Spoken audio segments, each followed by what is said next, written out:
स्वागत है दोस्तों आपका हमारे चैनल आर.के. वर्मा में गंगाराम पटेल और बुलाखीराम नाई बेस्ट 8 मजेदार कहानी।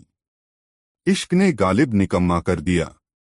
काशी यात्रा के अगले चरण में गंगाराम पटेल और बुलाखीराम नाई एक ऐसे नगर में पहुंचे जो चारों ओर जंगलों से घिरा हुआ था। यहां पहुंचकर दोनों एक धर्मशाला में ठहर गए। नित्य की तरह गंगाराम ने उसे भोजन और घोड़ों के लिए दाना आदि लाने के लिए भेजा तो रास्ते में बुलाखी नाई एक और नजारा देख आया। रात को भोजनादि से निवृत्त होकर जब दोनों बिस्तरों पर लेटे तो गंगाराम ने उससे पूछा, बुलाखी, क्या बात है? क्या आज तूने यहाँ के बाजार में कोई नया नजारा नहीं देखा है? देखा है पटेल जी, देखा है, बुलाखी बोला। मैं अभी आपसे उसके विषय में पूछने की सोच ही रहा था कि आपने पहले ही टोक दिया। आज तूने क्या अजीब बात देखी? पटेल ने पूछा। पटेल जी, आज मैंने बाजार में लगभग 30 वर्ष का ऐसा नौजवान देखा जो बेहद गमगीन भाव में एक चबूतरे पर बैठा था। उसके मुंह से बार बार यह शब्द निकल रहे थे कि हाय रे अभागे, यह तूने क्या किया? और हाँ पटेल जी, उसकी हालत सचमुच दीवानों जैसी हो रही थी। मुझे उसके बारे में जानने की बहुत उत्सुकता हो रही है, इसलिए आप मुझे उस आदमी के बारे में बताइए। बुलाखी की बात सुनकर पटेल मुस्कराए। फिर उन्होंने कहा, बुलाखी, इस नगर से बहुत दूर एक गांव में सहगल नाम का एक आदमी रहता था। वह भोजन बनाने में बहुत माहिर था। जो कोई भी एक बार उसके बनाए हुए व्यंजनों का स्वाद चख लेता था वह उसकी प्रशंसा करते हुए नहीं अघाता था। दूर दूर से लोग शादी विवाह के अवसर पर उसे बुलाने के लिए उसके पास आते रहते थे। उसकी प्रसिद्धि दूर दूर तक फैली हुई थी। एक बार किसी अपने मित्र के यहाँ शादी के अवसर पर बीजापुर के एक अमीर अयूब खां ने उसके बनाए हुए व्यंजनों का स्वाद चखा। उसे सभी व्यंजन बहुत स्वादिष्ट लगे। उसने अपने मित्र से उस कारीगर का नाम पूछा जिसने वह व्यंजन तैयार किए थे, तो उसके मित्र ने उसे सहगल से मिलवा दिया। अयूब खां तब उसे अपने साथ ही ले आया और अच्छे वेतन पर उसे अपना रसोइया नियुक्त कर दिया। बुलाखी, उस अमौर की 3 बीवियां थीं। बड़ी बीवी की उम्र 60 वर्ष, उससे छोटी बीवी की उम्र 40 वर्ष तथा जो सबसे छोटी बीवी की उसकी उम्र मात्र 25 साल थी, जबकि स्वयं उस अमीर की उम्र 60 वर्ष से ऊपर हो चुकी थी। अमीर एक अय्याश मिजाज आदमी था, इसलिए नई नई बीवियां रखने का उसको शौक था। सहगल ने वहां पहुंचकर रसोई घर की सारी व्यवस्था संभाल ली। वह नित्य नए नए व्यंजन बनाकर पूरे परिवार को खिलाने लगा। अयूब खां की सबसे छोटी बीवी का नाम था जुबैदा। अयूब ने उसके पिता को बहुत सारा धन देकर शादी की थी, इसलिए वह अपने पति से नफरत करती थी। जाहिरा तौर पर तो वह जताती रहती थी कि उसे अपने पति से बहुत मोहब्बत है, किंतु मन ही मन उसे कोसती रहती थी कि कब बूढ़ा मरे और मेरा इससे पिंड छूटे। बुलाखी, जब जुबैदा ने सहगल जैसे गबरू जवान को देखा तो वह उसकी ओर आकर्षित हो गई। वह जब भी अवसर मिलता रसोई घर में चली जाती और सहगल से बातें करते हुए उसे चाहत भरी नजरों से देखा करती थी। सहगल ने पहले तो उसकी तरफ कोई तवज्जो न दी, किंतु जब वह भी दिल के हाथों मजबूर हो गया तो एक दिन दोनों के दिल आपस में मिल गए। एक दिन जुबैदा ने उससे कहा, सहगल, मैं अपने बूढ़े खाविंद से तंग आ चुकी हूँ। तुम अगर मेरा साथ दो तो हम दोनों यहाँ से किसी और राज्य में भाग चलें। सहगल ने कहा, जुबैदा, मैं भी तुमसे प्यार करने लगा हूँ, किंतु मुझे डर है कि यदि तुम मेरे साथ भाग गईं तो यह बूढ़ा अमीर हमें पाताल से भी ढूंढकर मंगवा लेगा। फिर यह हमारी बहुत बुरी हालत बना देगा। कैसी बुजदिली की बातें कर रहे हो सहगल? मैं जानती हूँ यह बूढ़ा ऐसा कुछ करने वाला नहीं है। ज्यादा से ज्यादा यह कुछ दिन हमारी खोज कराएगा और फिर शांत होकर बैठ जाएगा, जुबैदा ने कहा। बुलाखी, कुछ तो चाहत का असर और कुछ जवानी का तकाजा, सहगल उसकी योजना से सहमत हो गया। फिर एक दिन जुबैदा ने अपने शौहर की तिजोरी साफ कर डाली और बहुत सा धन और जेवरात लेकर सहगल के साथ भाग गई। दोनों एक शहर में पहुंचे और एक किराए का मकान लेकर आनंदपूर्वक रहने लगे। उधर अयूब खां ने कुछ दिन तक तो उन्हें खोजने के प्रयास किए, किंतु फिर अपने दुर्भाग्य पर संतोष कर लिया। दरअसल उसे जुबैदा के भाग जाने का इतना गम नहीं था जितना अपने धन और जेवरों के चले जाने का था। सहगल और जुबैदा कुछ दिन तो जुबैदा के द्वारा लाए धन के बल पर ऐश करते रहे, किंतु जब धीरे धीरे धन समाप्त होने लगा तो दोनों चिंतित होने लगे। जुबैदा सहगल को फिर से अपना काम करने को कहने लगी, लेकिन क्योंकि अब सहगल को हराम की खाने की आदत पड़ चुकी थी, वह टालमटोल करने लगा। घर के हालात जब ज्यादा खराब हो गए तो मन मारकर सहगल ने फिर से एक हलवाई के यहाँ नौकरी कर ली। उस नौकरी से उसे इतने पैसे नहीं मिलते थे कि आराम से एक गृहस्थी का गुजारा हो जाता। पैसे की तंगी होने लगी तो सहगल और जुबैदा में रोज ही किसी न किसी बात पर तकरार होने लगी। घर का वातावरण विषाक्त हो गया। एक दिन जुबैदा बाजार से घर के लिए कुछ सामान खरीदने के लिए गई। वहीं उसकी मुलाकात एक ऐसे रईसजादे से हुई जिसके पास धन की कोई कमी नहीं थी। दोनों की आंखें चार हई तो उनके मिलने का सिलसिला चल पड़ा। परिणाम यह निकला कि एक दिन जुबैदा उसके साथ भाग गई। दिन भर नौकरी करने के पश्चात शाम को जब सहगल अपने घर पहुंचा तो घर खाली था। सहगल समझ गया कि जिस तरह मुझ पर आसक्त होकर जुबैदा मेरे साथ भाग आई थी, उसी तरह उसकी निगाहें किसी और नौजवान के साथ मिल गईं और वह उसे छोड़कर चली गई। बस तभी से वह बेहद उदास रहने लगा। बुलाखी गंगाराम ने आगे उसे बताया, बेचारे सहगल के दुर्भाग्य का सिलसिला यहीं पर खत्म नहीं हुआ। एक दिन बूढ़ा अयूब किसी काम से इस नगर में आया।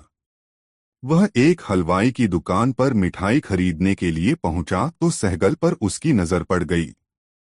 बस फिर क्या था, उसने उसे राजा के सैनिकों द्वारा पकड़वा दिया। अयूब ने उस पर अपनी बीवी को भगाने और अपने धन को चुरा लाने का इल्जाम लगाया। नतीजे के तौर पर सहगल को 6 महीने के लिए जेल में डाल दिया गया। सजा काटकर जब वह अपने घर लौटा तो अपने मकान पर किसी और व्यक्ति का कब्जा पाया। मकान मालिक ने किराया न चुकाने के कारण अपना मकान किसी और को दे दिया था। इतना ही नहीं, जब सहगल अपने पुराने काम को करने के लिए अपने मालिक उस हलवाई के पास पहुंचा तो उसने भी उसे नौकर रखने से साफ मना कर दिया। बस तभी से उसकी हालत दीवानों जैसी हो गई। वह प्रायः चौराहों पर बैठा रहता और मुंह से ठंडी आहें निकालता हुआ यह कहता रहता कि हाय रे अभागे, यह तूने क्या किया। कहानी को विराम देकर पटेल ने कहा, बुलाखी, अब तो तू समझ ही गया होगा कि वह व्यक्ति कौन था। हाँ पटेल जी, सब समझ गया, बुलाखी बोला, वह वही अभागा सहगल था। बेचारा सहगल, उसके साथ तो बहुत बुरी बीती। जो जैसा करता है उसका फल उसे वैसा ही मिलता है। फिर ऐसे लोगों के साथ कैसी सहानुभूति। पटेल बोले, अब तेरे प्रश्न का उत्तर तुझे मिल गया है।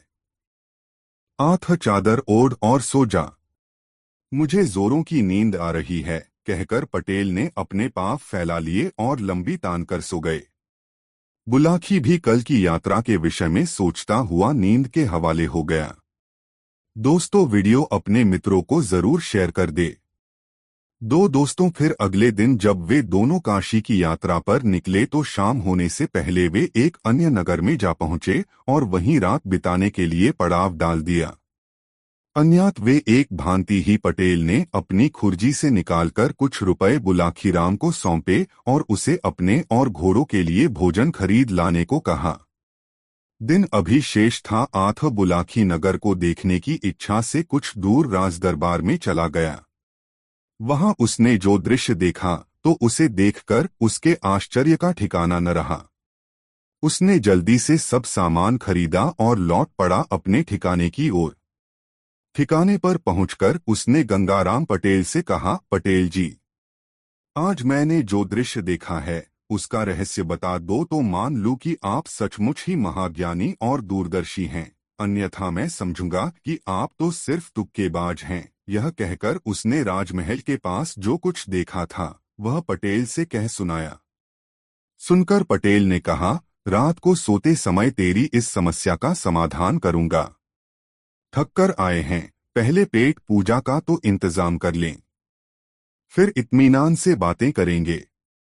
पाठकों, आप भी सोच रहे होंगे कि बुलाकी नाई ने इस बार क्या अजूबा दृश्य देखा था, जिसका रहस्य जानने के लिए वह व्याकुल हो रहा था। तो सुनिए। बुलाकीराम ने राजदरबार में देखा था कि वहां का राजा एक वृद्ध ब्राह्मण से अपना सारा राजपाट उसे सौंप देने का आग्रह कर रहा था, किंतु वह ब्राह्मण बार बार इनकार में सिर हिलाकर राजा के आग्रह को अस्वीकार कर रहा था। यह दृश्य देखकर ही बुलाकी नाई के पेट में खलबली पैदा हुई थी और वह इसका रहस्य जानने के लिए जल्दी जल्दी सामान खरीदकर अपने ठिकाने पर पहुंच गया था। बहरहाल अब इस पूरी कथा को सुनिए। रात को भोजन करके जब दोनों बिस्तर पर लेटे तो पटेल ने बुलाकीराम की जिज्ञासा को शांत करना शुरू किया। उन्होंने बताया, बुलाकीराम, एक बार यहाँ के राजा के मन में यह विचार उत्पन्न हुआ कि मैंने ऐसे कौन से शुभ कर्म किए थे जिनके कारण मुझे यह राजपद मिला है। उन्हीं कारणों को जानने के लिए उसने एक दिन राज्य भर से विद्वानों को अपने दरबार में बुलवाया और उनसे कहा, हे विद्वान पुरुषों, मैंने आप लोगों को यहाँ बुलाकर इसलिए कष्ट दिया है ताकि मैं अपनी एक समस्या का निराकरण आप लोगों से करा सकूं। क्या है आपकी समस्या? विद्वानों में से किसी ने पूछा। मैं यह जानना चाहता हूं कि किन शुभ कार्यों से मुझे यह राजपद मिला है। यदि तुम में से कोई इस बात को बतला सका तो मैं उसे मालामाल कर दूंगा, न बताने की स्थिति में उसे बेइज्जत करके दरबार से बाहर निकलवा दूंगा। राजा की यह बात सुनकर सभी विद्वान सत्ते में आ गए। वे सोचने लगे कि राजा को यह बात बताने से तो बेहतर यही है कि वे खामोश ही रहें या फिर उससे कुछ दिन की मोहलत मांगकर यहाँ से खिसक लें। कहीं राजा उनकी बात सुनकर संतुष्ट नहीं हुआ तो उन्हें अपमान का सामना करना पड़ेगा। ऐसा विचार कर समय बिताने के लिए उन्होंने राजा से 6 महीने का समय मांग लिया और वहां से चले गए। विद्वान इस चिंता में घुलने लगे कि 6 महीने बाद वे राजा के प्रश्न का क्या उत्तर देंगे। आठ वे सब एक बार फिर एक तालाब के किनारे एकत्र हुए और आपस में इस समस्या पर विचार करने लगे। उसी समय न जाने कहां से एक वृद्ध ब्राह्मण वहां आ निकला। विद्वानों को चिंता में पड़ा देख उसने कारण पूछा तो उन्होंने कारण बता दिया। सुनकर उस वृद्ध ब्राह्मण ने कहा, हे ब्राह्मणों, अब आप इस तरह की चिंता मत करो। मुझे राजा के पास ले चलो, मैं स्वयं उसकी बात का उत्तर दे दूंगा। उस वृद्ध ब्राह्मण की बात सुनकर सभी ब्राह्मणों के चेहरे खिल उठे और वे शीघ्र ही उस ब्राह्मण को लेकर राजदरबार में जा पहुंचे। उन्होंने उस वृद्ध ब्राह्मण का राजा से परिचय कराया और कहा कि महाराज, यह वृद्ध ब्राह्मण आपके प्रश्न का जवाब देगा। राजा ने जब ब्राह्मण से पूछा तो ब्राह्मण बोला, राजन, इन बेचारे ब्राह्मणों को सताने से कोई फायदा नहीं है। तुम्हारे प्रश्न का तो उत्तर केवल एक ही व्यक्ति दे सकता है। कौन सा व्यक्ति? राजा ने आतुर स्वर में पूछा। यहाँ से 100 कोस उत्तर की दिशा में एक वन में एक वृद्ध महात्मा तपस्या कर रहा है। वह राख खाता है, राख के अतिरिक्त वह कुछ भी नहीं खाता और राख का ही मल त्याग करता है। वह महान दूरदृष्टा है। वही तेरे प्रश्न का उत्तर देगा। वृद्ध ब्राह्मण की बात पर विश्वास कर राजा ने अपना राजकार्य अपने मंत्रियों के सुपुर्द किया और उस महात्मा की खोज में उत्तर दिशा की ओर चल पड़ा। कई दिन के सफर के बाद अंततः वह उस वन में जा पहुंचा जहां वह महात्मा तपस्या कर रहा था। राजा ने हाथ जोड़कर महात्मा की एक परिक्रमा लगाई और एक टांग पर खड़ा हो गया। 2 घंटे के बाद महात्मा की समाधि टूटी। उसने राजा को एक टांग पर खड़े देखा तो पूछा, तुम कौन हो भाई, और इस निर्जन वन में मेरी समाधि के निकट एक टांग पर क्यों खड़े हो? राजा ने जब अपने वहां आने का कारण बताया तो महात्मा ने कहा, राजा, मैं भी तेरे प्रश्न का उत्तर देने में समर्थ नहीं हूँ, लेकिन यहाँ से 50 कोस दूर उत्तर दिशा में एक वन में एक महात्मा तपस्या कर रहा है। वह सिर्फ आग खाकर जीवित रहता है। तू उसके पास चला जा, वह तेरे प्रश्न का उत्तर जरूर दे देगा। राजा को अपने प्रश्न का उत्तर अवश्य ही चाहिए था। महात्मा की बात सुनकर वह कुछ पल के लिए निराश तो अवश्य हुआ, किंतु फिर नए उत्साह के साथ महात्मा द्वारा सुझाए मार्ग पर उस साधु की तलाश में चल दिया। शीघ्र ही उसने वन में तपस्या करते उस साधु को खोज लिया। साधु समाधिस्थ था। जब उसकी समाधि टूटी तो उसने आदरपूर्ण मुद्रा में खड़े राजा की ओर देखा। उसने राजा से वहां आने का कारण पूछा तो उसने अपनी समस्या उसे बता दी। सुनकर उस साधु ने कहा, सुनो राजन, मैं इतने दिनों से तपस्या कर रहा हूँ, किंतु अनेक बातें ऐसी हैं जिनका रहस्य जानने में मैं अभी भी असमर्थ हूँ। तेरी यह समस्या भी ऐसी ही है। मैं इसका रहस्योद्घाटन करने में असमर्थ हूँ। साधु की बात सुनकर राजा निराश हो गया। उसने कहा, तब तो भगवान मेरा यहाँ आना व्यर्थ ही रहा। मैं तो बड़ी आशा लेकर आया था कि आप मेरी इस समस्या का निराकरण अवश्य ही कर देंगे। निराश मत हो राजा, उसे उदास देखकर साधु ने कहा, यह ठीक है कि मैं तेरी समस्या का निराकरण नहीं कर सकता, लेकिन मैं उस व्यक्ति का नाम अवश्य बता सकता हूँ जो तेरी इस समस्या का निराकरण करने में अवश्य ही समर्थ है। तो आप मुझे उसका पता बता दीजिए भगवान, मैं उससे भी मिल लूंगा, राजा ने कहा। तो सुन, साधु ने कहा, यहाँ से 50 मील दूर राजनगर नाम का एक शहर है। वहां रामप्रसाद नाम का एक वैश्य रहता है। उसकी पत्नी इस समय गर्भवती है। अब से 2 दिन बाद उसे एक पुत्र पैदा होगा, जो कुछ ही घंटे जीवित रहकर मर जाएगा। जब वैश्य उस मृत बालक को श्मशान में ले जाकर भूमि में दबा आए तो बाद में तू वहां जाकर उस शव को निकाल लेना और उसी से अपने प्रश्न का उत्तर पूछना। तेरे प्रश्न का उत्तर मिल जाएगा। साधु की बात सुनकर राजा राजनगर के लिए चल पड़ा। निश्चित समय से पूर्व ही वह राजनगर पहुंच गया और वैश्य का घर तलाश करके उसके घर के समीप ही एक चबूतरे पर बैठ गया। कुछ ही देर में वैश्य अपने घर से बाहर निकला। एक अजनबी व्यक्ति को बाहर बैठा देखकर उसने राजा से पूछा, मित्र, कौन हो तुम और यहाँ बैठे किसकी प्रतीक्षा कर रहे हो? मुझे प्रतीक्षा है तुम्हारे घर में आने वाले उस नन्हे से मेहमान की, जो शीघ्र ही तुम्हारी पत्नी के गर्भ से जन्म लेने वाला है, राजा ने बताया।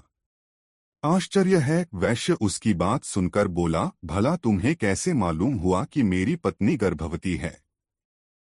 सेठ, इसमें आश्चर्य करने की कोई बात नहीं है, राजा ने कहा। मुझे यह बात एक महात्मा ने बताई थी।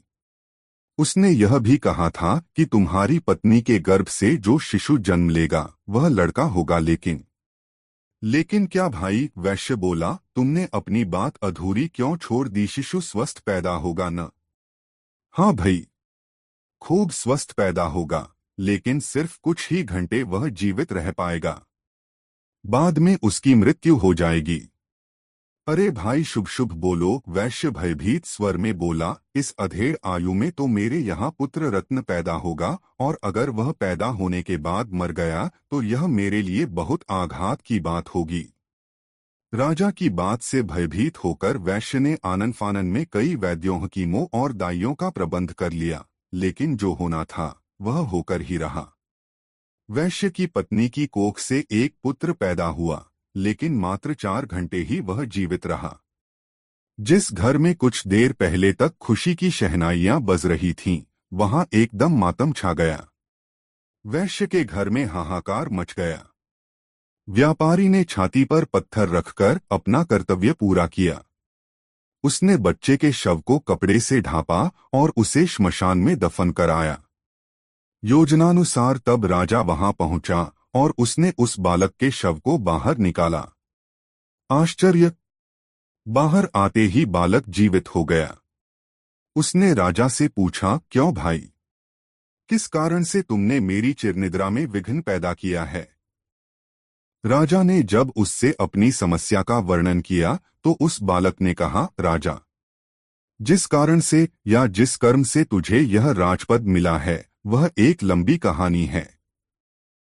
सुन, इस जन्म से पहले तू पूर्व जन्म में मेरा भाई था। तुम्हारा भाई सुनकर आश्चर्य से राजा की आंखें फैल गईं। हाँ राजा, पूर्व जन्म में हम 4 भाई थे। तब हम आश्रम में रहकर विद्याध्ययन किया करते थे और एक साथ नगर में भिक्षा मांगने जाया करते थे। जो कुछ भी भिक्षा हमें प्राप्त होती थी हम मिलजुल कर उसे बांटकर खा लिया करते थे। यह नियम काफी अरसे तक नियमित रूप से चलता रहा, किंतु एक दिन हम लोगों से एक भारी चूक हो गई। कैसी चूक? राजा ने उत्सुकता से पूछा। बोल मत राजा, बालक ने कहा, बस तू मेरी पास वक्त बहुत थोड़ा सा ही बचा है, बात सुनता जा, क्योंकि मेरे राजा चुप हो गया। बालक ने फिर से कहना शुरू किया, राजा, एक दिन रोज की तरह जब हम भिक्षा मांगने के लिए निकले, लेकिन कहीं से भी हम लोगों को भिक्षा नहीं मिली। परिणाम यह निकला कि उस दिले लेकिन को भूखे ही सोना पड़ा। दूसरे दिन भी ऐसा ही हुआ और तीसरा दिन भी हमेरा भूखे रहकर ही गुजारा। किसी भी गृहस्थ ने हमें भिक्षा नहीं दी, उल्टे हमें यह लोगों ने दुत्कार दिया कि इतने हट्टे कट्टे होकर भी भिक्षा मांगते हुए तुम्हें शर्म आने कहकर जाकर किसी का मेहनत मजदूरी का कार्य करो। उस गृहस्थ की बात सुनकर हर्ष दिए। शर्म आई।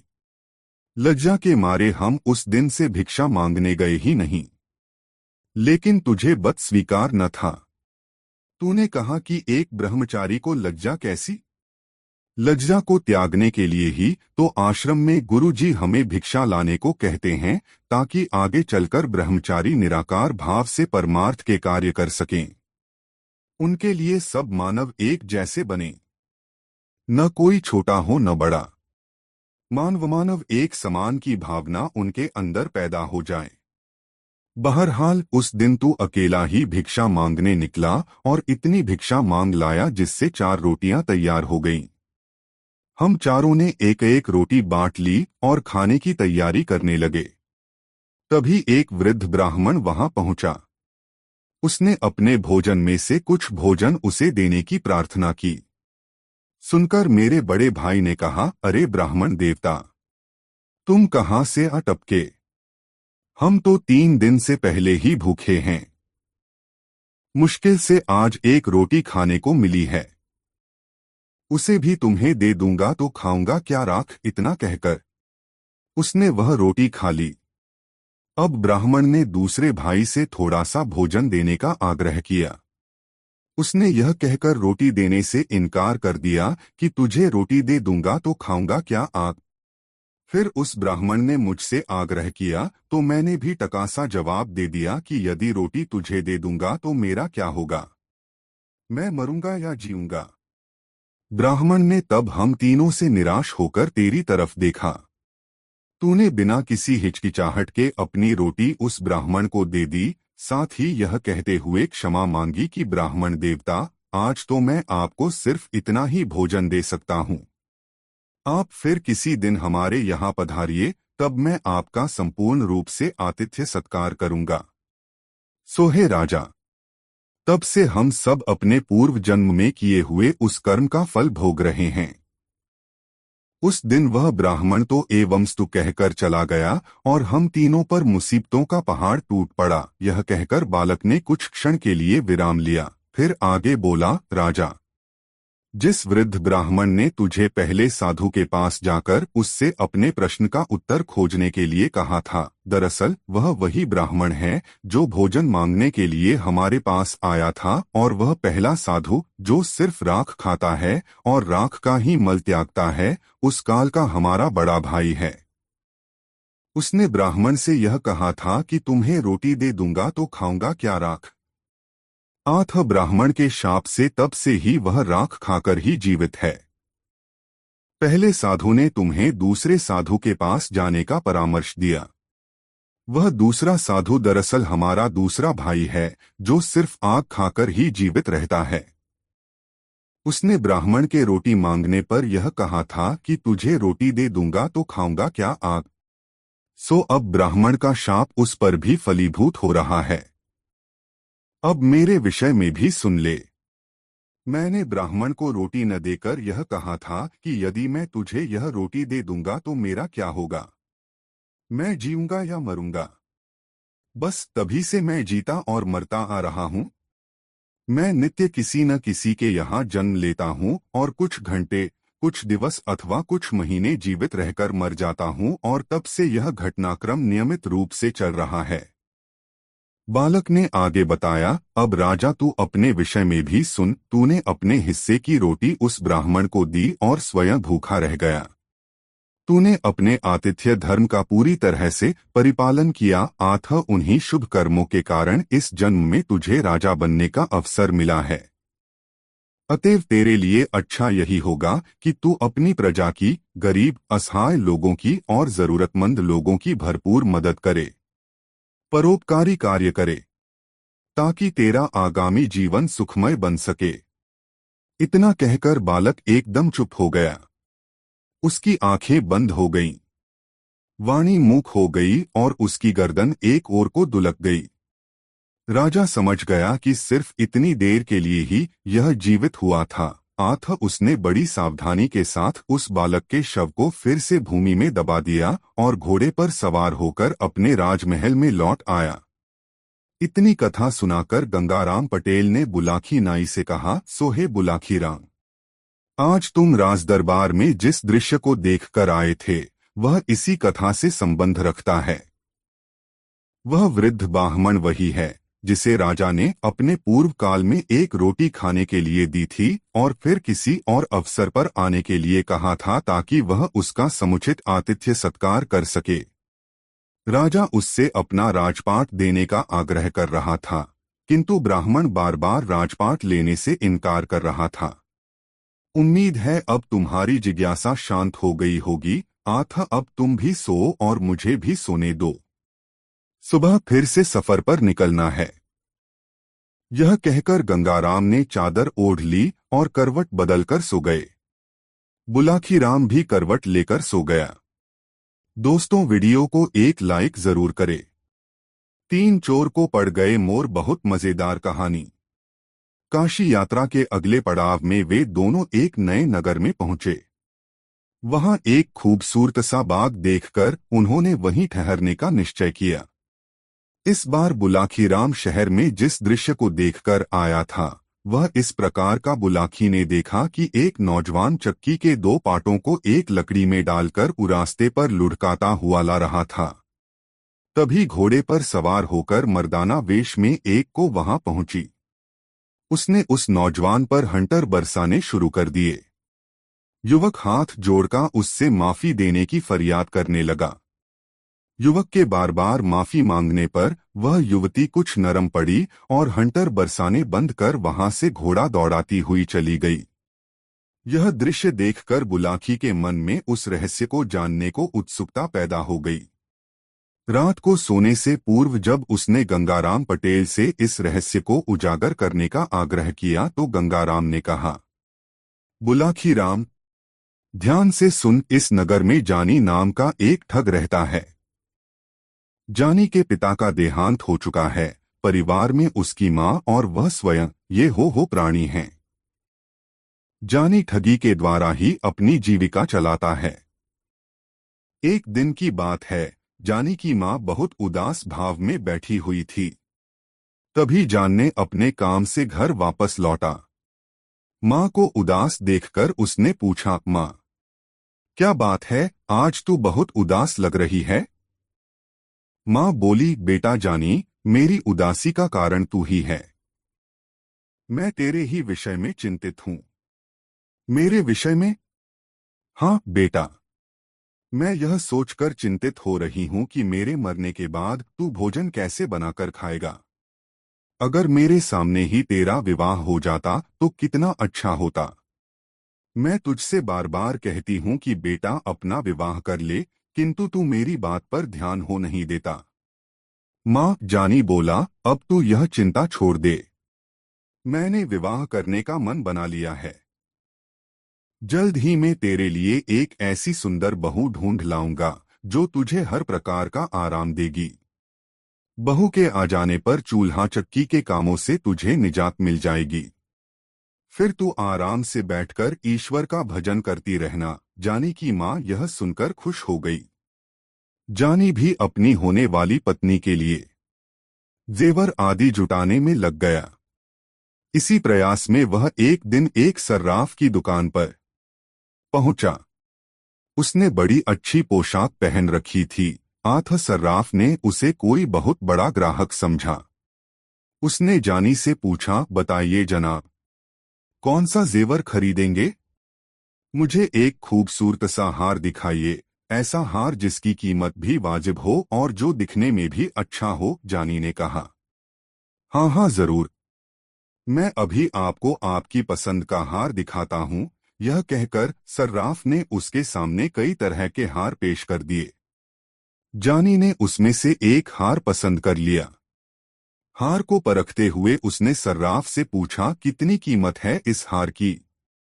2000 रुपए, सर्राफ ने कहा। ठीक है, यह हार मेरा हुआ।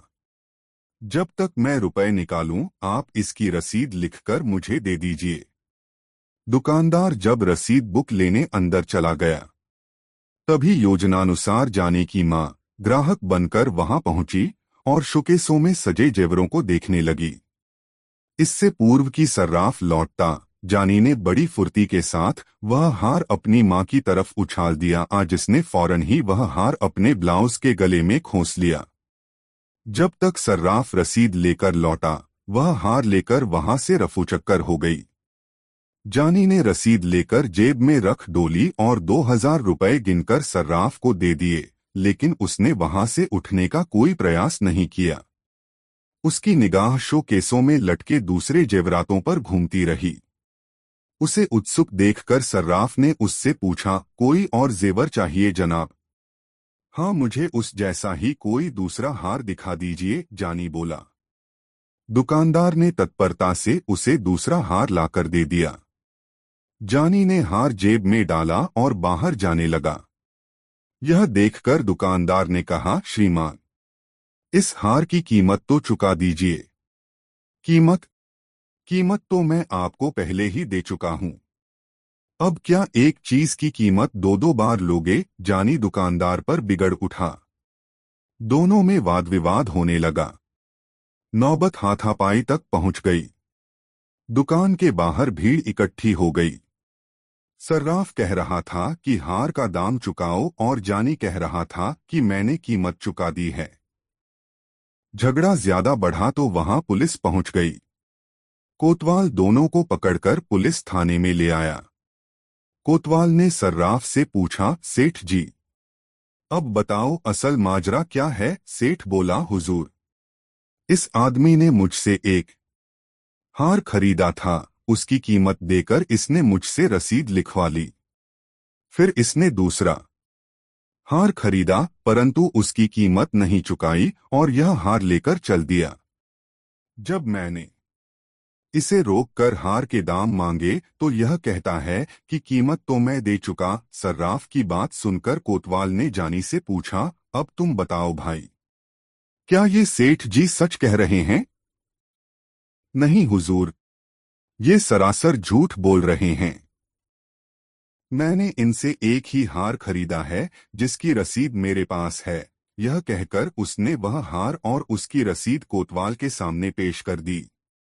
फिर बोला, हुजूर, मेरी तलाशी ले लीजिए। अगर मेरे पास कोई दूसरा हार मिल जाए तो आप जो भी चाहें सजा देना, परंतु अगर मेरी बात सच निकले तो इस दुकानदार पर रहम मत खाना। यह दुकानदार तो ग्राहकों को दिनदहाड़े लूटता है।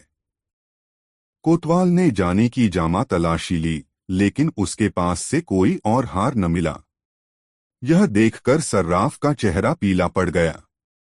उसने धीमी आवाज में कहा, हुजूर, इसने वह हार किसी दूसरे आदमी को दे दिया होगा। देखिए हुजूर, अब यह आदमी मुझ पर दूसरा इल्जाम लगा रहा है। मैं इस शहर में परदेशी आदमी हूँ। यहाँ मेरा न तो कोई रिश्तेदार है और न कोई जानने वाला। मैं तो यहाँ अपनी पत्नी के लिए कुछ जेवर खरीदने आया था। मुझे क्या पता था कि इस शहर में आकर मेरी ऐसी फजीहत होगी। यदि मैं यह बात जानता होता तो कभी इधर का रुख ही न करता। जानी ने एक अच्छा खासा लेक्चर दे डाला। जानी के इस लेक्चर का कोतवाल पर अच्छा प्रभाव पड़ा। उसने जानी को निर्दोष जानकर उसे जाने की अनुमति दे दी और दुकानदार को डांट फटकार कर वहां से भगा दिया। बेचारा दुकानदार लूट पिट कर वहां से चला आया। घर लौटकर जानी ने वह हार भी अपनी मां को सौंप दिया और अगले दिन किसी दूसरे व्यक्ति को ठगने की योजना बनाने लगा। बुलाखी राम।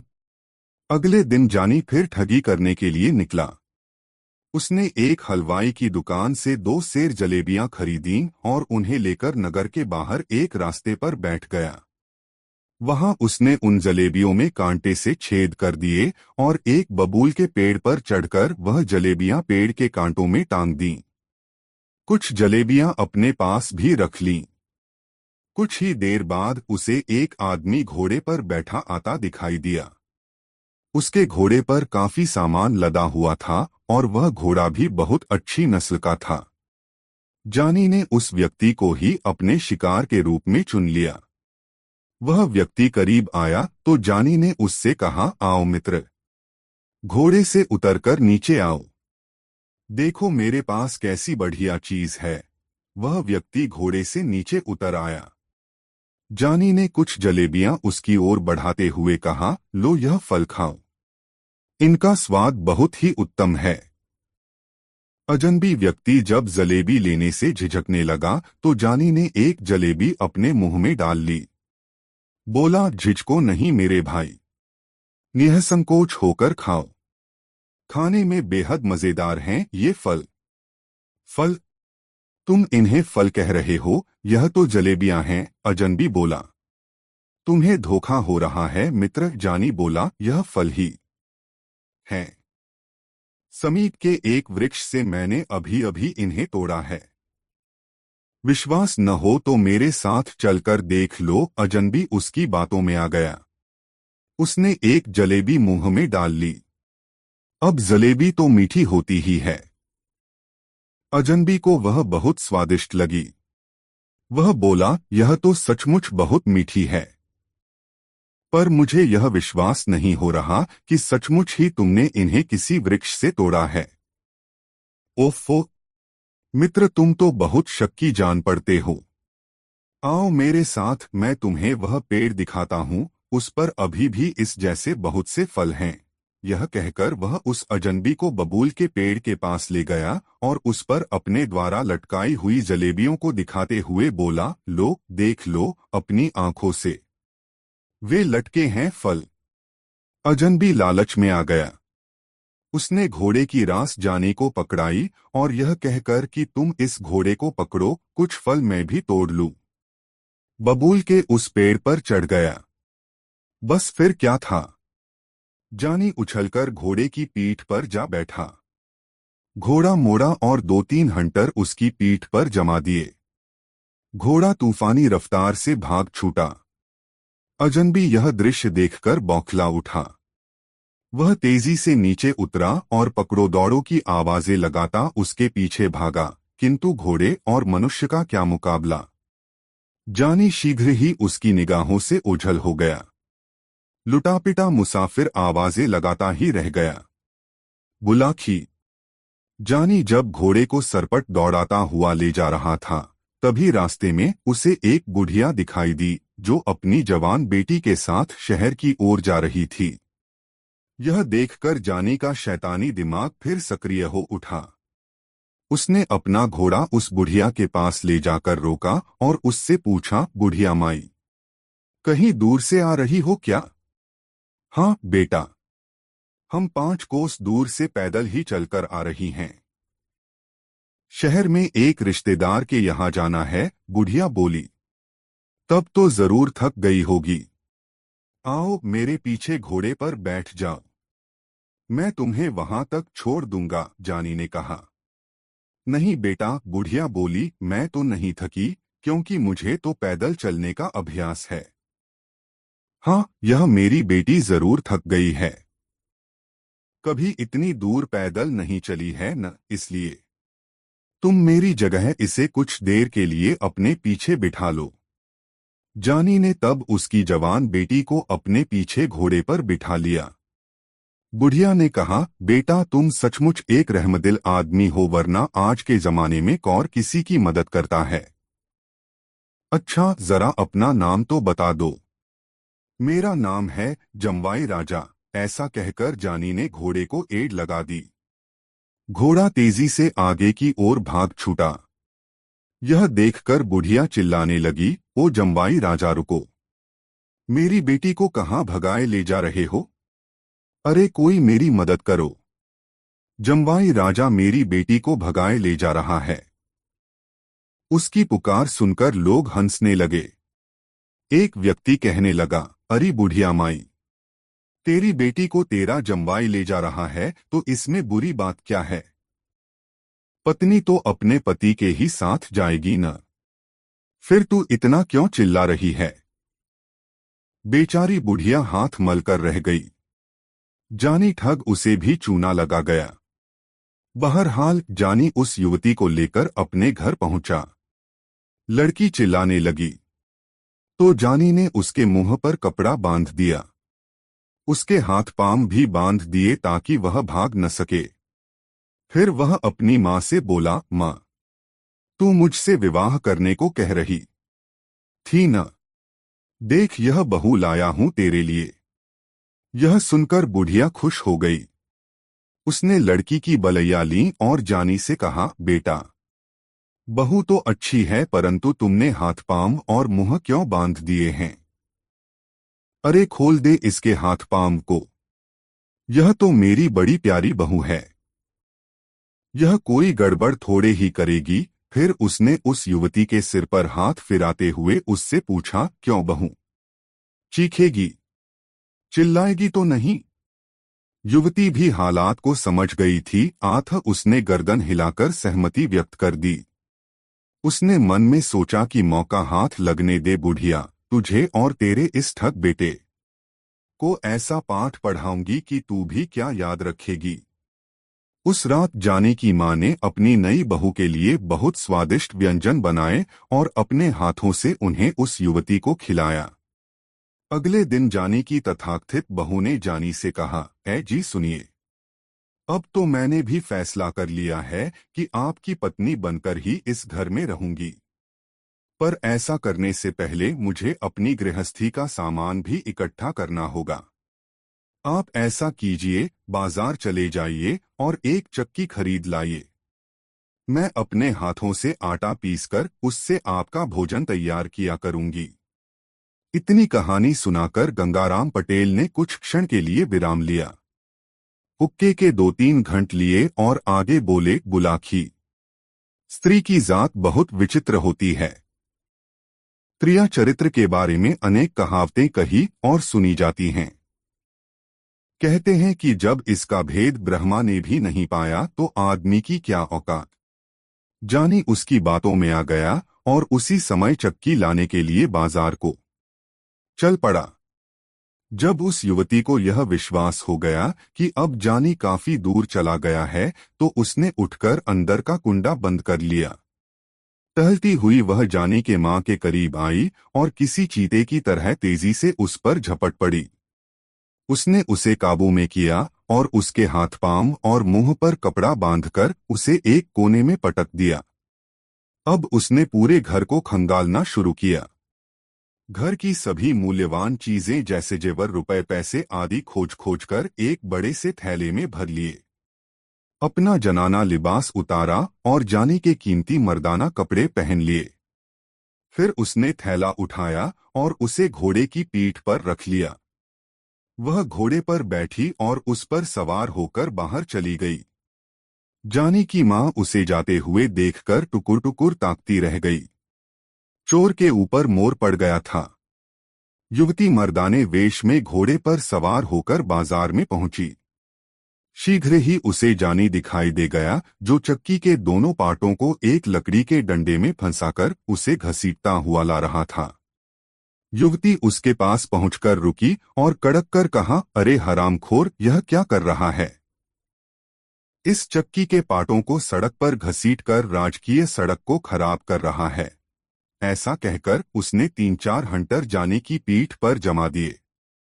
हंटर की मार खाकर जानी का राह उठा और बार बार हाथ जोड़कर उससे माफी मांगने लगा। उसने युवती को बिल्कुल भी नहीं पहचाना था।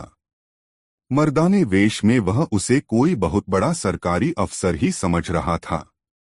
युवती को शायद उस पर दया आ गई थी, आथ उसने हंटर समेटा और घोड़ा दौड़ाती हुई एक दिशा में चली गई। अपनी कहानी को पूर्ण विराम देते हुए गंगाराम पटेल बोले, बुलाखी, आज शाम सड़क पर जो नजारा तू देखकर आया था, वह यही नजारा था। पिटने वाला था। जानी ठग और पीटने वाली थी वह युवती, जिसे वह अपनी पत्नी बनाने के लिए अपने घर लाया था। अब रात भी बहुत हो गई और तेरे प्रश्न का उत्तर भी तुझे मिल गया है। आथ अब आराम से सो। मेरी आंखों में भी नींद गहराने लगी है और फिर सुबह आगे की यात्रा भी तो करनी है। यह कहकर उन्होंने पैर फैला लिए। बुलाखी भी सोने का प्रयास करने लगा। दोस्तों, यह कहानी आपको कैसी लगी कमेंट में जरूर बताएं। 4 दोस्तों, अगले दिन बुलाखीराम उठा और सीधा उस ओर को चल पड़ा जहां उसने पिछली शाम को वह दृश्य देखा था। जब वह उस मकान के पास पहुंचा तो घर के दरवाजे पर एक मोटा सा ताला लटका हुआ देखा। फिर उसने दाएं बाएं नजरें दौड़ाई तो कुछ आगे उसे जमीन में ताजी खोदी हुई मिट्टी दिखाई दी, जिसे बड़े प्रयत्न से एकसार कर दिया गया था। यह देखकर बुलाखी को यकीन हो गया कि पटेल का कहना यथार्थ ही था। रात की किसी घड़ी में उस शापग्रस्त गाय का प्राणांत हो गया होगा और गृहस्वामी ने सम्मानपूर्वक उसे जमीन में दफन कर दिया है। इन्हीं बातों पर विचार करता हुआ वह लौट आया और पटेल के साथ वापसी की यात्रा की तैयारी में जुट गया। फिर दोनों ने अपना सामान व्यवस्थित कर घोड़ों की काठियों पर लादा और आगे की यात्रा पर चल पड़े। सारे दिन की यात्रा करके वे एक नए नगर में पहुंचे और रात्रि विश्राम के लिए एक मुनासिब सा स्थान देखकर ठहर गए। रोजमर्रा के मुताबिक पटेल ने बुलाखी को पैसे देकर बाजार से अपने तथा घोड़ों के भोजन का सामान खरीदने के लिए भेजा। बुलाखी जब वापस लौटा तो सारे सामान के साथ एक अजूबी खबर भी लाया। उसने रास्ते में देखा था कि एक स्थान पर कुछ लोग खड़े हुए हैं। वहां उसे एक ऐसा बूढ़ा व्यक्ति भी दिखाई दिया जो अर्धविक्षिप्त अवस्था में था। उस अर्धविक्षिप्त बूढ़े ने सबके सामने एक स्थान को गाय के गोबर से लीपा, फिर एक युवक को अपने पास बैठाकर उस स्थान पर लेट गया। उसने 3 बार मुख से हे राम कहा और फिर अपने प्राण त्याग दिए। यह देखकर बुलाखीराम यह सोचकर वापस लौट पड़ा कि इस बात का रहस्य पटेल जी से पूछेगा कि वह वृद्ध कौन था और उसने इस प्रकार क्यों दम तोड़ दिया। रात को सोने से पूर्व बुलाखी ने वह रहस्यमयी बात पटेल को सुनाई और उस रहस्य पर से पर्दा उठाने को कहा तो पटेल बोले, बुलाखीराम सुन, यहाँ से कुछ दूर ताम्रलिप्ति नाम का एक नगर है। उस नगर में चंद्रसिंह नाम का एक क्षत्रिय रहता था। चंद्रसिंह का विवाह हो चुका था और उसकी पत्नी एक बच्चे की मां भी बन चुकी थी। चंद्रसिंह का परिवार खूब संपन्न परिवार था, लेकिन कहते हैं न कि जब मनुष्य के दुर्दिन आते हैं तो उसकी बर्बादी की परिस्थितियां स्वयं ही बनने लगती हैं। कुछ दिनों बाद चंद्रसिंह को जुआ खेलने की लत लग गई। वह यार दोस्तों के साथ नित्य प्रति शाम को जुआ खेलने लगा। परिणाम यह निकला कि वह जुए में अपना सब कुछ हारकर दर-दर का भिखारी बन गया। उसे और उसके परिवार को 2 जून का भोजन जुटाने के भी लाले पड़ गए। बुलाखी, जब आदमी एक बार बुराई के रास्ते पर चल पड़ता है तो दूसरी बुराइयां स्वयं ही आगे बढ़कर उसका दामन थाम लेती हैं। चंद्रसिंह का परिवार जब भूखों मरने लगा तो अपने परिवार का पेट पालन करने के लिए उसने चोरी करना शुरू कर दिया। वह चोरी करके जो भी माल लाता उसे थोड़ा सा परिवार पर खर्च कर शेष धन जुए में उड़ा देता। धीरे धीरे सारे नगरवासियों को यह बात मालूम हो गई कि चंद्रसिंह अब पक्का चोर बन गया है, इसलिए सभी लोग उससे नफरत करने लगे। बुलाखी। चंद्रसिंह के सास-ससुर बहुत खाते पीते घर के थे। चंद्रसिंह के ससुर का मसालों का व्यापार था जो खूब अच्छा चल रहा था। चंद्रसिंह की विपन्नता की बात जब उसके सास-ससुर को मालूम हुई तो उन्हें बहुत दुख पहुंचा। उनकी एक ही तो बेटी थी, पुत्र कोई था नहीं। एक दिन उन दोनों ने विचार किया। चंद्रसिंह का ससुर कहने लगा, ठकुरानी, लाजवती की तरफ से तो बहुत चिंताजनक खबरें मिल रही हैं। न जाने मेरी बेटी लाजवती और नवासा किस हाल में होंगे। क्यों न कोई आदमी भेजकर कुछ दिन के लिए उन्हें यहाँ बुला लें। कुछ दिन के लिए क्यों, हमेशा के लिए ही बुला लो न। बेटा तो कोई है नहीं हमारा। जो कुछ हमारे पास है वह सब बेटी का ही तो है। फिर हमारे रहते वह अभावग्रस्त जीवन व्यतीत करे, यह तो हमारे लिए शर्म की बात होगी। दामाद ने बुरे कामों में फंसकर अपना जीवन बिगाड़ लिया तो इसमें हमारी बेटी का दोष क्या है। उसके कुकर्मों का फल हमारी बेटी और नवासा क्यों झेलेंगे। तुम आज ही कोई आदमी भेजकर उन सबको यहाँ बुला लो। चंद्रसिंह को भी अपने धंधे में लगा लेना, धीरे धीरे उसकी आदतें भी सुधर जाएंगी, चंद्रसिंह की सास ने कहा। फिर ऐसा ही किया गया।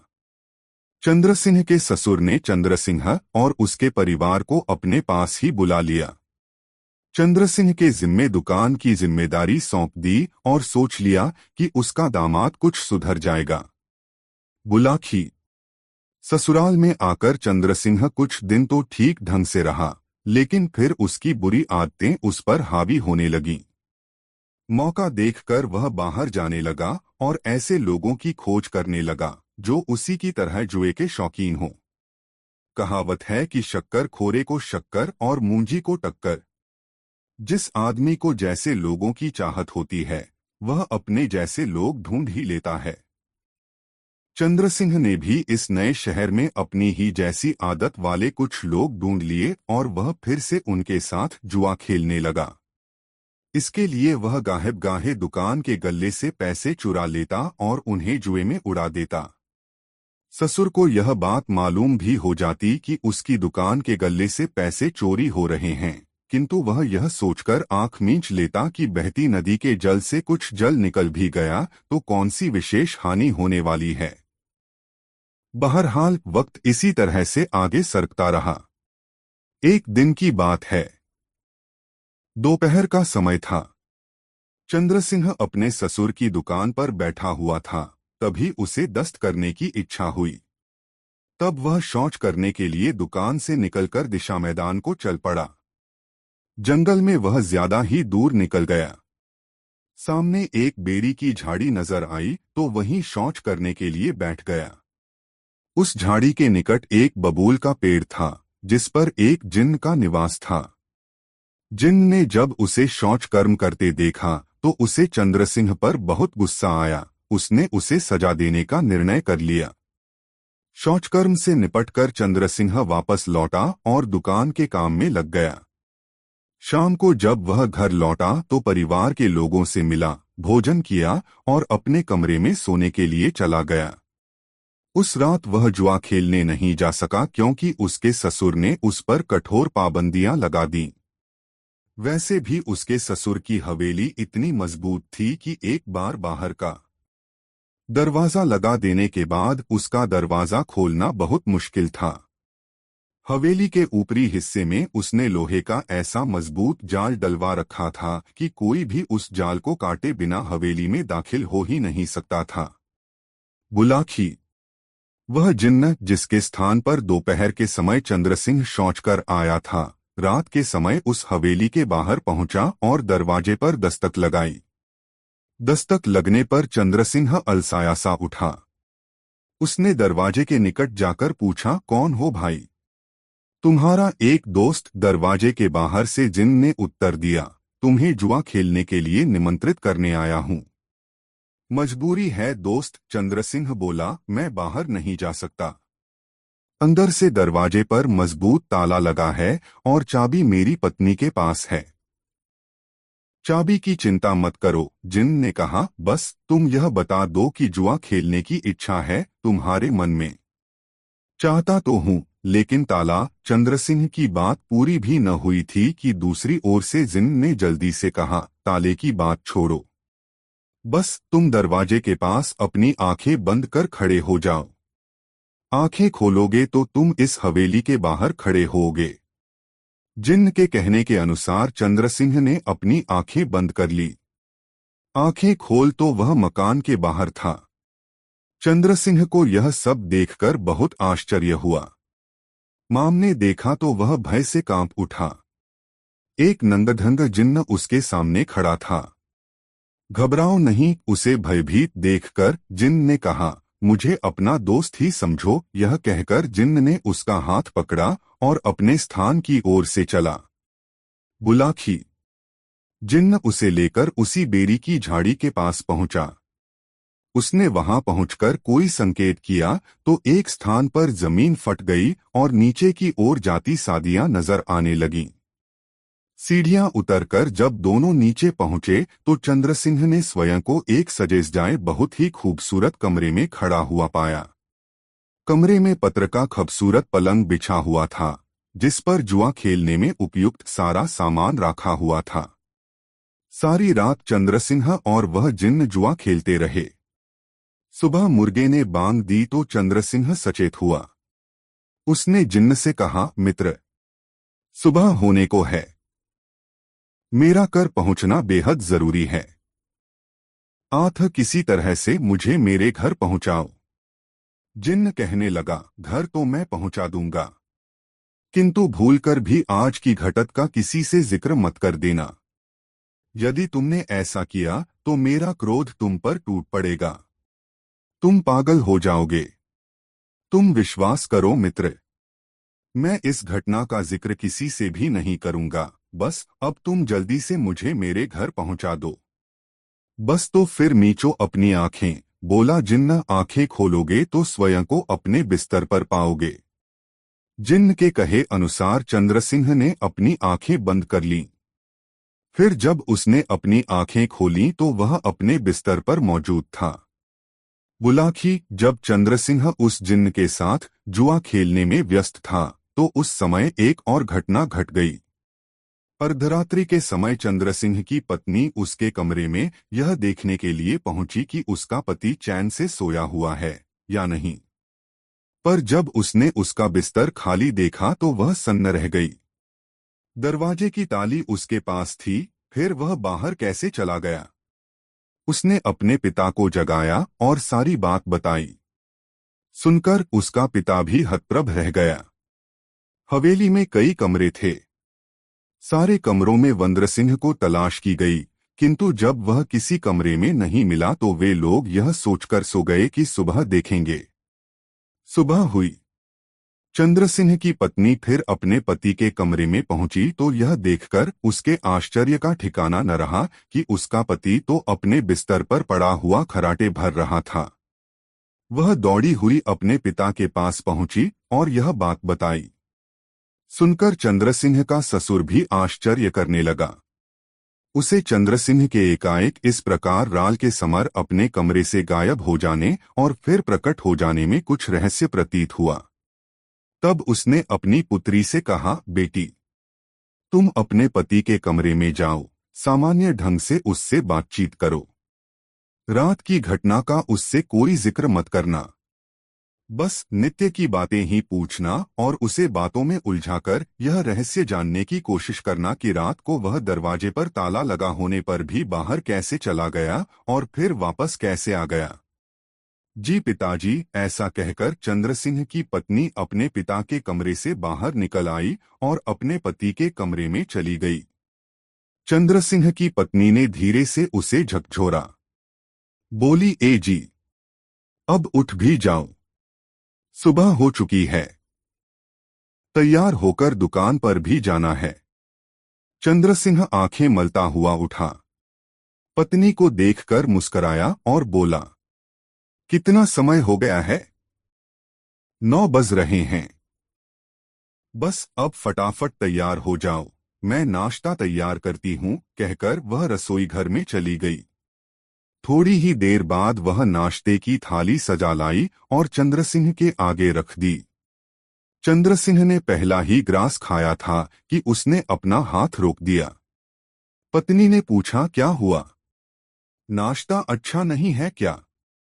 नाश्ता तो ठीक ही है, चंद्रसिंह बोला, लेकिन उस भोजन के आगे बेकार सा लग रहा है जो मैंने रात को खाया था। रात कहीं बाहर चले गए थे आप? पत्नी ने पूछा। चंद्रसिंह जिन्न की चेतावनी भूल गया, जिसने रात की घटना को किसी से भी बताने से सख्ती से मना कर दिया था। उसने पत्नी से कह दिया, हाँ, गत रात अपने एक मित्र के घर चला गया था।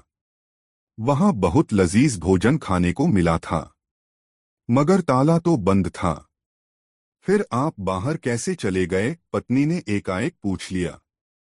पत्नी के यह पूछने पर चंद्रसिंह हिचकिचा गया। उसने उसकी बात का कोई जवाब न देकर चुप्पी साध ली, लेकिन जब उसकी पत्नी बराबर आग्रह करती रही तो उसने जिन्न वाली बात बता दी। बस फिर क्या था, जिन्न के कोप का कहर उस पर टूट पड़ा। उसी समय से वह पागल हो गया। उसके सास ससुर ने उसका बहुत इलाज कराया, किंतु चंद्रसिंह किसी भी तरह से ठीक न हुआ। विक्षिप्तावस्था में वह 20 साल तक मारा मारा फिरता रहा। उसे अपनी पत्नी और अपने उस बच्चे की भी कोई चिंता न रही, जो अब तक पूर्ण युवक बन चुका था। इन 20 सालों में कई घटनाएं हुईं। चंद्रसिंह के सास ससुर स्वर्ग सिधार गए। उसकी पत्नी भी उसकी विक्षिप्तावस्था का गम न सह सकी और एक दिन वह भी चल बसी। परिवार में रह गया सिर्फ उसका बेटा सूर्य कुमार। बुलाखी। भटकता भटकता एक दिन चंद्रसिंह इस नगर में आ पहुंचा। यहाँ उसका कोई दूर का रिश्तेदार रहता था, अतः वह उसके यहाँ पहुंच गया। उसने अपने उस रिश्तेदार से आग्रह किया कि किसी तरह वह उसके पुत्र को यहाँ बुलवा दे। उसके आग्रह पर उसके रिश्तेदार ने उसके पुत्र सूर्य कुमार को यहाँ बुलवा लिया। चंद्रसिंह को शायद अपनी मृत्यु का पूर्वाभास हो गया था, अतः उसने उस रिश्तेदार के मकान के सामने एक स्थान को अपने हाथों से गाय के गोबर से लीपा। फिर अपने पुत्र का हाथ लेकर उस लीपे हुए स्थान पर लेट गया। मुख से 3 बार हे राम कहा और अपने प्राण त्याग दिए। इतनी कहानी सुनाकर पटेल ने थोड़ी देर विराम लिया। फिर आगे बोले, सोहे बुलाखी राम, आज शाम तूने जो दृश्य देखा था वह उसी समय का था। अब बताओ, तुम्हारी जिज्ञासा शांत हो गई या नहीं? यदि तुम कोई और भी प्रश्न पूछना चाहते हो तो वह भी पूछ लो। चूंकि बुलाखीराम की जिज्ञासा समाप्त हो चुकी थी, अतः वह चुप ही रहा। तब दोनों ही अपने अपने बिस्तर पर लेट गए। कुछ ही देर में उन्हें निद्रा देवी ने अपनी आगोश में ले लिया। दोस्तों, यह कहानी आपको कैसी लगी कमेंट में जरूर बताएं। 5 अंतरात्मा की आवाज बहुत अच्छी कहानी। दोस्तों, काशी यात्रा के वापसी चरण में गंगाराम पटेल और बुलाखीराम नाई फिर एक नए नगर में पहुंचे और उस नगर में ही रात्रि को विश्राम किया। इस बार भी जब बुलाखीराम को खाने का सामान लाने के लिए बाजार भेजा गया तो वह एक नया दृश्य देख आया। रात्रि को भोजन से निवृत्त होकर दोनों अपनी अपनी चारपाई पर लेटे तो बुलाखीराम ने कहा, पटेल जी, आज मैंने बाजार में एक ऐसा नौजवान देखा जो बहुत ही सुंदर और खूब हृष्ट-पुष्ट था, लेकिन उसकी हालत विक्षिप्तों जैसी हो रही थी। वह कुछ देर चलता, फिर रुक जाता, फिर अपने दोनों हाथ ऊपर उठाता और जोर से चिल्लाकर कहता, हाय, अब मैं क्या करूं? हाय, अब मैं क्या करूं? पटेल जी, उसकी विचित्र हरकतें देखकर मेरे मन में यह जानने के लिए कौतूहल हो रहा है कि वह नौजवान था कौन और वह किस लिए इस प्रकार प्रलाप कर रहा था। कृपा करके इसका रहस्य मुझे बताइए। बुलाखीराम की बात सुनकर गंगाराम पटेल ने कुछ क्षण के लिए अपनी आंखें बंद कर लीं। यूं लगा जैसे वह अतीत में चले गए हों। फिर आंखें खोलीं और कहा, बुलाखी, सुन उस अर्धविक्षिप्त नौजवान का रहस्य, लेकिन एक बात मैं फिर दोहराता हूं। कहानी के बीच बीच में हुंकारा जरूर भरते रहना। तूने हुंकारा बंद करा तो मैं कहानी को बीच में छोड़कर सो जाऊंगा। आप कहानी शुरू तो कीजिए पटेल जी, बुलाखी बोला। मैं सोऊंगा नहीं, कहानी के बीच बीच आप मेरा हुंकारा बराबर सुनते रहेंगे। बुलाखीराम, यह नगर जिसमें आज हम ठहरे हुए हैं, इस नगर का नाम है रतनगढ़। कुछ वर्ष पहले तक इस नगर में बालकृष्ण नाम का एक धनाढ्य व्यापारी रहता था। उस व्यापारी के यहाँ एक ही संतान थी। उसके इकलौते पुत्र का नाम था केवलराम। केवलराम की आयु जब मात्र 3 वर्ष की थी, तभी उसकी माता का देहांत हो गया। पिता बालकृष्ण ने उसे माता तथा पिता दोनों का प्यार देकर उसकी परवरिश की थी। अपनी पत्नी की मृत्यु के समय बालकृष्ण खूब जवान था। वह चाहता तो उस समय दूसरा विवाह भी कर सकता था, किंतु उसने यह सोचकर विवाह न किया कि पता नहीं उसकी नई पत्नी उसके बेटे के साथ कैसा व्यवहार करे। इस तरह उसने अपनी पूरी जवानी अपने बेटे की अच्छी परवरिश पर कुर्बान कर दी। बुलाखी, समय बड़ा बलवान है। उसका चक्र निरंतर चलता ही रहता है, कभी रुकने का नाम नहीं लेता। केवलराम भी समय के साथ बढ़ता गया। धीरे धीरे उसकी उम्र 19 वर्ष की हो गई। अब बालकृष्ण को उसके विवाह की चिंता सताने लगी। एक दिन उसने केवलराम को बुलाकर कहा, बेटा केवलराम, अब तुम किशोर आयु पार करके यौवनावस्था में प्रवेश कर चुके हो। मैं चाहता हूं कि अब तुम्हारा विवाह करा दूं ताकि यह घर आबाद हो जाए। मैंने तुम्हारे लिए एक सुंदर सी कन्या देख भी ली है। कहो तो उसके पिता से आगे बात चलाऊं? केवलराम ने कहा, नहीं पिताजी, अभी विवाह की ऐसी जल्दी नहीं है। अभी मैं अपनी आगे की शिक्षा पूरी करना चाहता हूं। 2 साल बाद ही आप इस विषय पर बात करना। बेटे की इच्छा के आगे पिता को मन मारकर चुप रह जाना पड़ा। जब केवलराम की शिक्षा पूरी हो गई तो पिता ने उसके विवाह की बात फिर छेड़ी। केवलराम कहने लगा, पिताजी, अभी इस विषय पर थोड़ा धीरज ही रखिए। पहले मैं आपसे व्यापार के गुर तो सीख लूं। जब व्यापार करने में पारंगत हो जाऊं, तब आप मेरा विवाह कर देना। बेटा जवान हो चुका था, उसकी बात का भी तो मान रखना था। आठ बुलाखी, बालकृष्ण को फिर से खामोश हो जाना पड़ा। बात फिर से आगे के लिए टल गई। एक बार केवलराम को अपने व्यापार के लिए किसी दूसरे राज्य में जाना पड़ गया। सफर पानी के जहाज से होना था। आठ केवलराम ने जहाज का टिकट खरीदा और अपनी निश्चित सीट पर जाकर बैठ गया। कुछ ही देर बाद एक पति पत्नी का जोड़ा भी वहां पहुंचा और वह भी उसके साथ वाली सीटों पर आकर विराजमान हो गया। कुछ देर बाद जहाज जब बंदरगाह से चल पड़ा तो दोनों ने एक दूसरे से परिचय प्राप्त किया। केवलराम ने अपना नाम बताया और कहा कि वह व्यापार के सिलसिले में एक दूसरे राज्य को जा रहा है। दूसरे नौजवान ने बताया कि हम पति पत्नी भी व्यापार के सिलसिले में ही अमुक नगर में जा रहे हैं। बुलाखी, उस दूसरे व्यापारी की पत्नी बहुत खूबसूरत थी। केवलराम पहली ही नजर में उसकी ओर आकर्षित हो गया। व्यापारी की वह जवान पत्नी भी केवलराम के शरीर सौष्ठव और उसकी सुंदरता पर मुग्ध होकर उसकी तरफ आकर्षित हो गई। इस तरह दोनों ही एक दूसरे को चाहने लगे और व्यापारी की नजर बचाकर एक दूसरे से मिलने लगे। जहाज का सफर कई दिनों का था। आठ वे दोनों कई बार मिले। अंत में जब सिर्फ एक दिन का सफर बाकी रह गया तो उस व्यापारी की पत्नी ने कहा, केवलराम, कोई ऐसा स्थायी उपाय करो जिससे कि हम दोनों आजीवन साथ रहते रहें। अब तुम्हारा वियोग मुझसे बर्दाश्त नहीं होगा। राधिका, यह सुनकर केवलराम उस व्यापारी की पत्नी, तो मैं भी ऐसा ही है।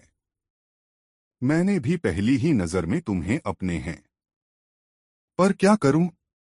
विवशता है। तुम पहले से ही विवाहिता हो। ऐसी है तुम्हारा स्थायी मिलन क्यों कर संभव है? इस संसार में असंभव तो कुछ भी नहीं है, केवल मनुष्य चाहती क्या कुछ नहीं कर सकता। बस हौसला चाहिए, राधिका बोली। मैं समझा नहीं राधिका। तुम आखिर कहना क्या चाहती हो? केवल उलझन भरे स्वर में पूछा। मतलब तो स्पष्ट है, राधिका बोली। तुम अगर किसी तरह अपने गले से मेरे पति को दूर कर दो तो हम स्थायी रूप से इकट्ठे रह सकते हैं। यह कैसे संभव है? केवल राम बोला। तुम्हारा पति तुम्हें बहुत चाहता है। वह तो एक मिनट के लिए भी तुम्हें छोड़ना नहीं चाहता। ऐसी हालत में हमारा स्थायी मिलन असंभव है। तब तुम सदैव के लिए उसे अपने रास्ते से हटा दो, राधिका ने स्पष्ट स्वर में जवाब दिया। तुम्हारे कहने का मतलब है उसकी हत्या कर दूं? नहीं राधिका, तुम्हें पाने की खातिर मैं मानवहत्या जैसा घृणित कार्य कभी नहीं कर सकता, केवल राम ने कहा। अरे कैसी कायरों जैसी बातें करते हो, राधिका ने उसे उकसाया। प्रेसी को पाना भी चाहते हो और जोखिम उठाने से भी डरते हो। जानते हो, अपनी प्रेयसी को प्राप्त करने के लिए तो प्रेमियों ने बड़े बड़े युद्ध लड़े हैं। वे सब बीते युग की बातें हैं, राधिका। सच बात तो यह है कि मैं एक धर्मपरायण व्यक्ति हूँ। मेरे घर के संस्कार हमेशा से धर्म के प्रति सहिष्णु रहे हैं। तुम आदमी को मारने की बात कर रही हो, मैं तो किसी चींटी की भी हत्या नहीं कर सकता, केवल राम ने कहा। तब बात कैसे बनेगी? राधिका सोच में पड़ गई। फिर उसने कहा, ठीक है, मैं सोच लूंगी कोई उपाय। पर तुम बाद में अपना तो लोगे न? यह भी कोई कहने की बात है, केवल राम बोला। तुमने तो मेरे तन और मन दोनों पर अधिकार कर लिया है। तुम्हारे बिना तो अब मैं जीने की कल्पना भी नहीं कर सकता। बुलाखी। उसी रात राधिका ने उस समय, जब उसका पति गहरी नींद में सोया पड़ा था, तलवार से उसका सिर काट दिया और शोर मचाने लगी कि अरे लोगों आओ, मेरी सहायता करो, किसी बदमाश ने मेरे पति को मार डाला। उसके चीखने चिल्लाने की आवाजें सुनकर जहाज के यात्री वहां एकत्र हो गए और राधिका के पति की हत्या और राधिका का विलाप सुनकर बहुत दुखी हुए। तब कातिल की बहुत खोज की गई किंतु उसका कोई पता न चला। केवल राम को राधिका पर शक तो जरूर हुआ कि शायद उसी ने अपने पति की हत्या की है, लेकिन पूरा विश्वास उसे भी न आया। उसे भी राधिका के पति की मौत पर बहुत दुख हुआ। जलियान जब बंदरगाह पहुंचा तो जहाज के सभी यात्री जहाज से उतरकर अपने अपने गंतव्य स्थान को चले गए। राधिका अपने सामान सहित केवलराम के साथ चल पड़ी। केवलराम जिस स्थान पर ठहरा था, उससे कुछ दूर एक सराय में उसके ठहरने की व्यवस्था करा दी। राधिका ने जब उससे यह जिद की कि वह तो उसके साथ ही ठहरेगी तो केवलराम ने कहा, राधिका, कुछ दिन तुम यहीं ठहरो। हम साथ साथ ठहरे तो लोगों को यह संदेह हो जाएगा कि शायद तुम्हारे पति की हत्या कराने में मेरा ही हाथ है। मैंने ही तुम्हें पाने की खातिर शायद तुम्हारे पति का खून करा दिया है। आथा हमारा कुछ दिन अलग अलग रहना बेहद जरूरी है। बस तुम कुछ दिन और इंतजार कर लो। लौटती बार तुम्हें अपने साथ ही लेकर चलूंगा और अपने शहर में पहुंचते ही तुम्हारे साथ विवाह कर लूंगा। केवल राम की बात तर्कसंगत थी, आथ राधिका मान गई। दोनों अलग अलग स्थानों पर ठहर गए। बुलाखी। राधिका एक कामुक प्रवृत्ति की स्त्री थी। 3 दिन तो उसने किसी तरह केवल राम से अलग रहकर काट लिए, किंतु चौथे दिन वह रात के समय उसके कक्ष में आधम की। उस रात दोनों का शारीरिक मिलन हुआ तो आनंद के अतिरेक में राधिका ने केवल राम को यह बता दिया कि उसके पति की हत्या स्वयं उसी ने की थी। राधिका के मुख से यह बात सुनकर केवल राम के दिल पर गहरा आघात लगा। वह सोचने लगा कि जो स्त्री अपने पति की सगी नहीं हुई वह उसकी सगी कैसे रहेगी। अपने पति के साथ तो इसने अग्नि को साक्षी मानकर 7 फेरे लिए थे। जब यह उसकी होकर ही नहीं रही तो मेरे साथ कैसे रह लेगी। कल को इसे मेरे से भी अच्छा कोई युवक मिल गया तो यकीनन यह रात को सोते समय मेरा भी गला रेत देगी और अपने नए प्रेमी के साथ चली जाएगी। बस उसी दिन से केवल के दिमाग में यह बात बैठ गई कि राधिका के पति की हत्या का मूल कारण वह स्वयं है। न मैं राधिका की तरफ आकर्षित होता और न राधिका मेरे प्रेम में फंसकर अपने पति की हत्या करती। बुलाखी। केवल राम दिन रात इसी पश्चाताप की अग्नि में जलने लगा। वह दूसरे ही दिन राधिका को उसके हाल पर छोड़कर अपने शहर लौट आया। तब से एक ही बात उसके मुंह से निकलती रहती है, हाय अब मैं क्या करूं, हाय अब मैं क्या करूं। सोहे बुलाखी। आज शाम तूने जिस विक्षिप्त व्यक्ति को देखा था वह केवल राम ही था। अपने शहर में आकर भी उसे चैन नहीं मिला है, उसकी आत्मा उसे बार बार धिक्कारती है। इसी कारण उसकी हालत विक्षिप्तों जैसी हो गई है। इतना कहकर पटेल ने कुछ क्षण के लिए विराम लिया, फिर बोले, उम्मीद है अब तेरी शंका का निवारण हो गया होगा। आठ अब स्वयं भी सो रहा और मुझे भी सोने दे। रात काफी बीत चुकी है। बुलाखीराम की शंका का निवारण हो चुका था। 6 दोस्तों काशी यात्रा में गंगाराम पटेल और बुलाखीराम नाई जिस शहर में रात्रि विश्राम के लिए ठहरे, वहां बुलाखीराम ने फिर एक अनोखा दृश्य देखा। उसने देखा कि शहर के बहुत से धनीमानी सम्मानित लोग एक युवक को अपने कंधों पर उठाए उसकी जय जयकार करते हुए बाजार से गुजर रहे थे। युवक अपना हाथ हिलाकर उनका अभिवादन स्वीकार कर रहा था। यह दृश्य देखकर बुलाखीराम वापस लौट पड़ा। रात को भोजन आदि से निवृत्त होकर बुलाखी ने यह घटना गंगाराम पटेल को सुनाकर उसका रहस्य भेदन करने के लिए कहा तो गंगाराम बोले, बुलाखी, इस घटना का रहस्य जानने से पहले मैं तुझे एक कहानी सुनाता हूं। पहले उस कहानी को सुन लो। कथा के समापन पर इसका रहस्य अपने आप उजागर हो जाएगा। तो सुनाइए न पटेल जी वह कहानी। मैं तो बहुत बेताबी से उस कहानी को सुनने के लिए उत्सुक हो रहा हूं, बुलाखीराम ने कहा। बुलाखी, अब से कुछ वर्ष पूर्व इस नगर में एक गरीब आदमी रहता था। उसका नाम था जीवाराम। जीवाराम दिन रात हाड़तोड़ मेहनत करता था, फिर भी उसे और उसके परिवार को बड़ी मुश्किल से ही भोजन मिल पाता था। जीवाराम की पत्नी का नाम था गुलकदी। वह अपने नाम के ही अनुकूल बहुत मृदु स्वभाव की थी। दूसरे लोगों के घरों में चौका बर्तन का काम करके वह अपने पति की मदद में लगी रहती थी। उन दोनों के एक बेटा भी था जिसका नाम दयाराम था, लेकिन लोग उसे तीसमार खां कहकर संबोधित करते थे। दयाराम भी अपने इस नाम को सुनकर खुश होता था। अब तीसमार खां उसका नाम कैसे पड़ा, यह भी सुनो। एक बार उसने झाड़ू से चौके में बैठी 30 मक्खियां एक ही झपट्टे में मार डाली थीं, बस तभी से उसका नाम पड़ गया तीसमार खां। यह परिवार जैसे तैसे करके अपना गुजारा चला ही रहा था कि एक दिन तकदीर की मार इस परिवार पर टूट पड़ी। नगर के उस क्षेत्र में हैजे की बीमारी फूट पड़ी, जिसमें जीवाराम की मृत्यु हो गई। दयाराम उर्फ तीसमार खां की उम्र उस समय 10 वर्ष की थी। पति की मृत्यु के बाद कुछ दिन तक तो गुलकंदी अपने पति द्वारा जोड़ी हुई थोड़ी सी संचित पूंजी से अपने परिवार का भरण पोषण करती रही, लेकिन जब सारी पूंजी समाप्त हो गई तो वह भी अपने पति की तरह मेहनत मजदूरी करके अपने परिवार का पेट पालने लगी। धीरे धीरे उसके पति को मरे हुए 10 साल का समय व्यतीत हो गया। तीसमार खां 20 साल का एक गबरू युवक बन गया। उसकी माता ने एक दिन उसे समझाया, बेटा दयाराम, अब तू 20 वर्ष का हो चुका है। अब तक मैं जैसे तैसे करके तेरा और अपना पेट भरती रही, किंतु अब मेरे हाथ पैर जवाब देने लगे हैं। अब तुझे चाहिए कि कहीं नौकरी या मेहनत मजदूरी का काम पकड़ ले और परिवार को चलाने में मेरी मदद कर। दयाराम उर्फ तीसमार खां ने मां के सामने तो अपनी सहमति व्यक्त कर दी, किंतु उसने न तो कोई नौकरी तलाश की और न किसी मेहनत मजदूरी पर गया।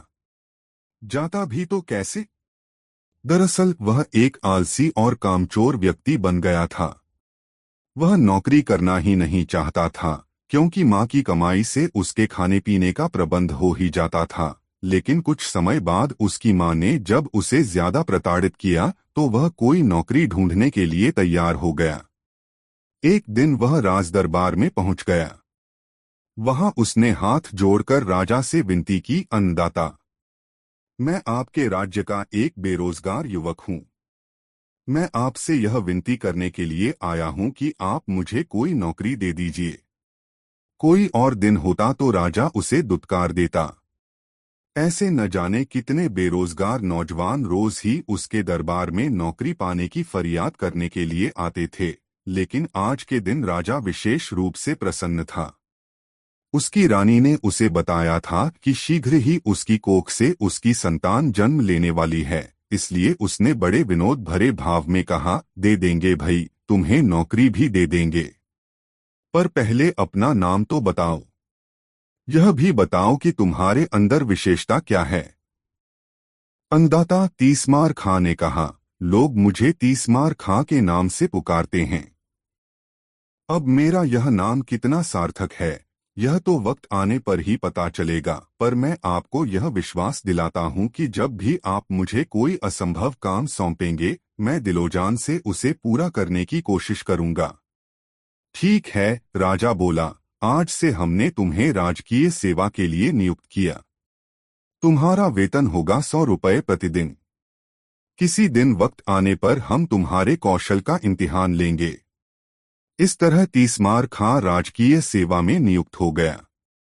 बढ़िया वेतन और कामधंधा कुछ नहीं। तीसमार खां के तो पौ 12 हो गए। कुछ ही दिनों में उसने अपना पुराना कच्चा मकान तुड़वा कर रहने के लिए शानदार हवेली बनवा ली। उसकी माँ ने भी अब दूसरों के यहाँ काम पर जाना छोड़ दिया और संभ्रांत गृहिणियों की तरह अपने घर में रहने लगी। लेकिन तीसमार खां की उन्नति से अनेक राजदरबारी उससे ईर्ष्या करने लगे।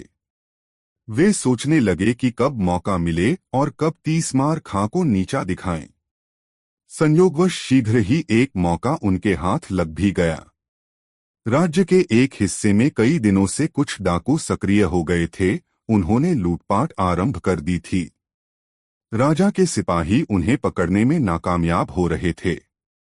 डाकुओं का हौसला इतना हो गया कि ये लोग अब दिनदहाड़े डाका डालने लगे थे।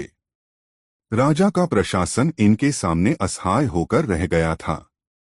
जब जनता में त्राहि मचने लगी और वहां के लोग फरियादें करने राजा के पास पहुंचने लगे तो राजा ने अपनी राजसभा बुलाई और दरबारियों से सलाह ली कि उन डाकुओं को कैसे पकड़ा जाए।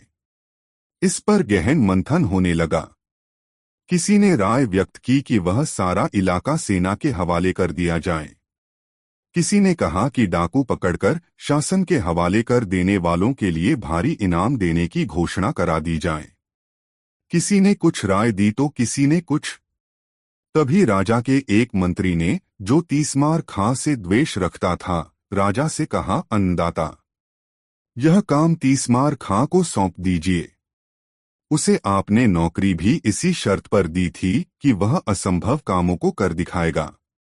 बहुत समय से वह राजकोष से मुफ्त में अपना वेतन ले रहा है। अब समय आ गया है कि उसकी योग्यता की परख कर ली जाए। यह विचार राजा को पसंद आया। राजकार्यों में उलझे रहने के कारण यह बात उनके ध्यान से उतर गई कि उन्होंने तीसमार खां को नौकरी इसी शर्त पर दी थी कि वह असंभव कार्यों को संभव कर दिखाएगा। आज उसके इम्तिहान का अवसर आ पहुंचा था। अतः उन्होंने तीसमार खां को दरबार में बुलाया और कहा, तीसमार खां, तुम्हें याद है कि हमने तुम्हें किस शर्त पर नौकरी दी थी? हाँ अन्नदाता, मुझे अच्छी तरह याद है, तीसमार खां ने कहा।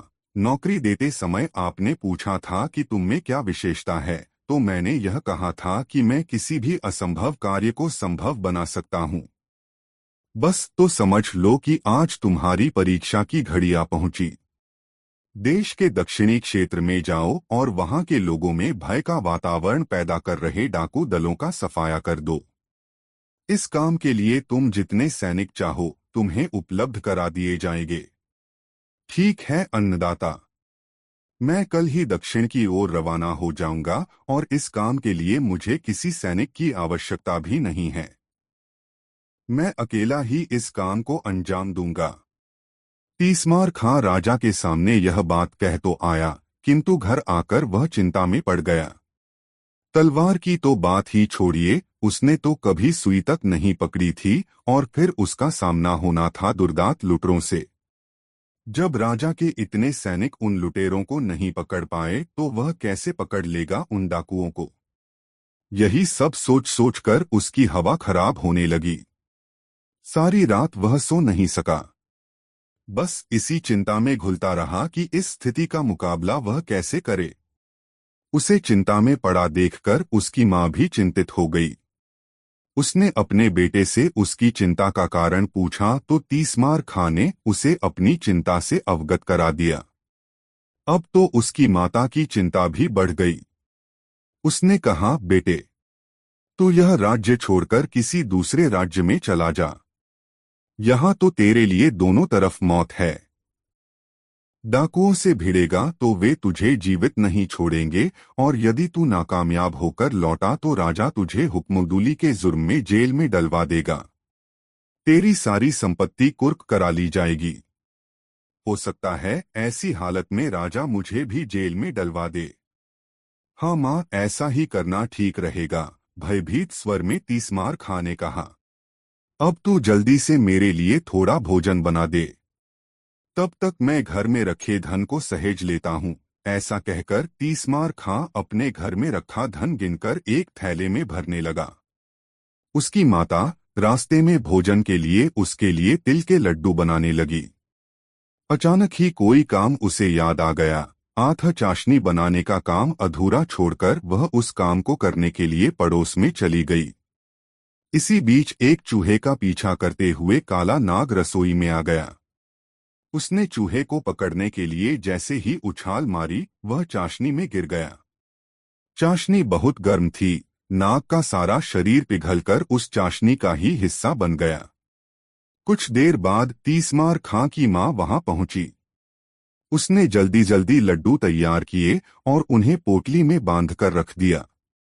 तीसमार खां ने भी अपनी पूंजी एक थैले में भरी और कुछ धन अपनी माता के लिए छोड़कर दोनों पोटलियां लेकर घोड़े पर सवार होकर घर से बाहर निकल गया। सारा दिन वह यात्रा करता रहा। शाम हुई तो वह किसी गांव में न ठहरकर जंगल में ही एक वृक्ष के नीचे टिक गया। घोड़ा चरने के लिए छोड़ दिया और दोनों पोटलियां वृक्ष के ऊपर एक शाखा पर टांग दी। कुछ ही देर में उसे नींद ने आ दबोचा और वह गहरी नींद में जा समाया। संयोग की बात कि जिन डाकुओं की खोज के लिए तीसमार खां जा रहा था, उसके सोते ही डाकुओं का वह दल वहीं आ पहुंचा। डाकुओं ने तीसमार खां को अकेले सोता हुआ देखा तो निश्चित भाव से उसके पास आ पहुंचे। पेड़ के नीचे बैठते ही जैसे ही एक डाकू की निगाह पेड़ पर लटकी दोनों पोटलियों पर पड़ी, वह कह उठा, अरे जरा ऊपर की ओर तो देखो, वहां दो पोटलियां लटक रही हैं। जरूर यह पोटलियां इसी सोए हुए मुसाफिर की होंगी। अपना सारा माल इसने उन पोटलियों में ही भर रखा होगा। डाकुओं के सरदार ने कहा, इन्हें नीचे उतारो। डाकुओं के सरदार के आदेश पर एक डाकू तुरंत पेड़ पर चढ़ गया और दोनों पोटलियां उतार लाया। पोटलियां खोली गईं तो एक में ढेर सारा धन और दूसरी में लड्डू भरे हुए मिले। डाकू भूखे थे। लड्डू देखते ही उनके मुंह में पानी भर आया और वे लड्डुओं पर टूट पड़े। रुपए पैसों से भरी पोटली पहले से ही डाकू सरदार ने अपने कब्जे में कर ली थी। कुछ ही देर में उन सबकी हालत खराब होने लगी। तीक्ष्ण विष के प्रभाव से वे अचेत होने लगे। फिर देखते ही देखते सारे डाकुओं की मौत हो गई। भोर के समय जब तीसमार खां की नींद टूटी तो उसकी निगाह डाकुओं पर पड़ी। उसकी दोनों पोटलियां खुली हुई पड़ी थीं। पलक झपकते ही सारा मामला उसकी समझ में आ गया। मां की असावधानी से जरूर लड्डुओं में कोई विषैला तत्व गिर गया होगा, जिसे खाकर ही इन लोगों की मौत हुई है। बस फिर क्या था। उसने तलवार निकाली और उन मरे हुए डाकुओं के सिर काटने शुरू कर दिए। डाकू संख्या में 30 थे। तीसमार खां ने उन सबके सिर इकट्ठे किए और 2 बड़े बड़े थैलों में भर लिए। डाकुओं के पास भी जो कुछ निकला वह उसने अपने कब्जे में कर लिया। फिर वह डाकुओं के धड़ वहीं पड़ा छोड़कर वापस अपने नगर में लौट आया। राजा के पास पहुंचकर जब उसने अपना कारनामा राजा को बताया तो राजा बेहद खुश हुआ। उसने तीसमार खां की बहुत प्रशंसा की, उसे ढेरों पुरस्कार दिए और उसकी तनख्वाह में बढ़ोतरी करके आदेश दे दिया कि तीसमार खां की जय जयकार करते हुए इसे सारे नगर में घुमाया जाए। इतनी कहानी सुनाकर गंगाराम पटेल ने बुलाकी नाई से कहा, हे बुलाकी राम, आज शाम तू जो नजारा देखकर आया था वह उसी समय का था। नागरिकों के कंधे पर जो व्यक्ति बैठा था वह दयाराम उर्फ तीसमार खां ही था। उसके पीछे पीछे जो लोग उसकी जय जयकार कर रहे थे वे शहर के धनीमानी व्यक्ति और राज कर्मचारी थे। उनमें वह मंत्री भी था जिसने तीसमार खां के विरुद्ध राजा को उकसाया था। अब बता, तेरी शंका का समाधान हो गया ना? हाँ पटेल जी, हो गया। अब आप भी सोइए और मैं भी सोता हूँ, कल फिर से यात्रा करनी है। दोनों ने चादरों से मुंह ढांप लिया और सोने की तैयारियां करने लगे। दोस्तों, यह कहानी आपको कैसी लगी कमेंट बॉक्स में जरूर बताएं। अपने वीडियो यहां तक देखा है तो एक कमेंट जरूर करें।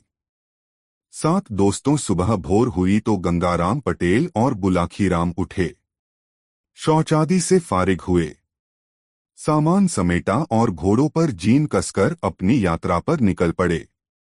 रास्ते में एक नगर में उन्होंने दोपहर का भोजन किया और दिन ढलते ढलते एक नए नगर में जा पहुंचे। वहां वे एक धर्मशाला में ठहर गए। नित्य की तरह बुलाकी भोजन का सामान खरीदने के लिए चला गया। वहां उसने लौटती बार जो दृश्य देखा वह उसका रहस्य जानने को बेचैन हो उठा। भोजन आदि से निवृत्त होकर जब गंगाराम बिस्तर पर पहुंचकर हुक्का गुड़गुड़ाने लगे तब उसने पटेल के पैर दबाते हुए उनसे कहा, पटेल जी, अब तो आप भोजनादि से निवृत्त हो चुके हैं। क्या अब मैं अपनी वह बात कहूं जो आज बाजार से लौटते समय मैंने देखी है? हाँ हाँ भाई, अवश्य कहो, पटेल विनोद भरे स्वर में बोले। तुम्हारी इस शर्त को मानकर ही तो मैं तुम्हें साथ लाया हूं।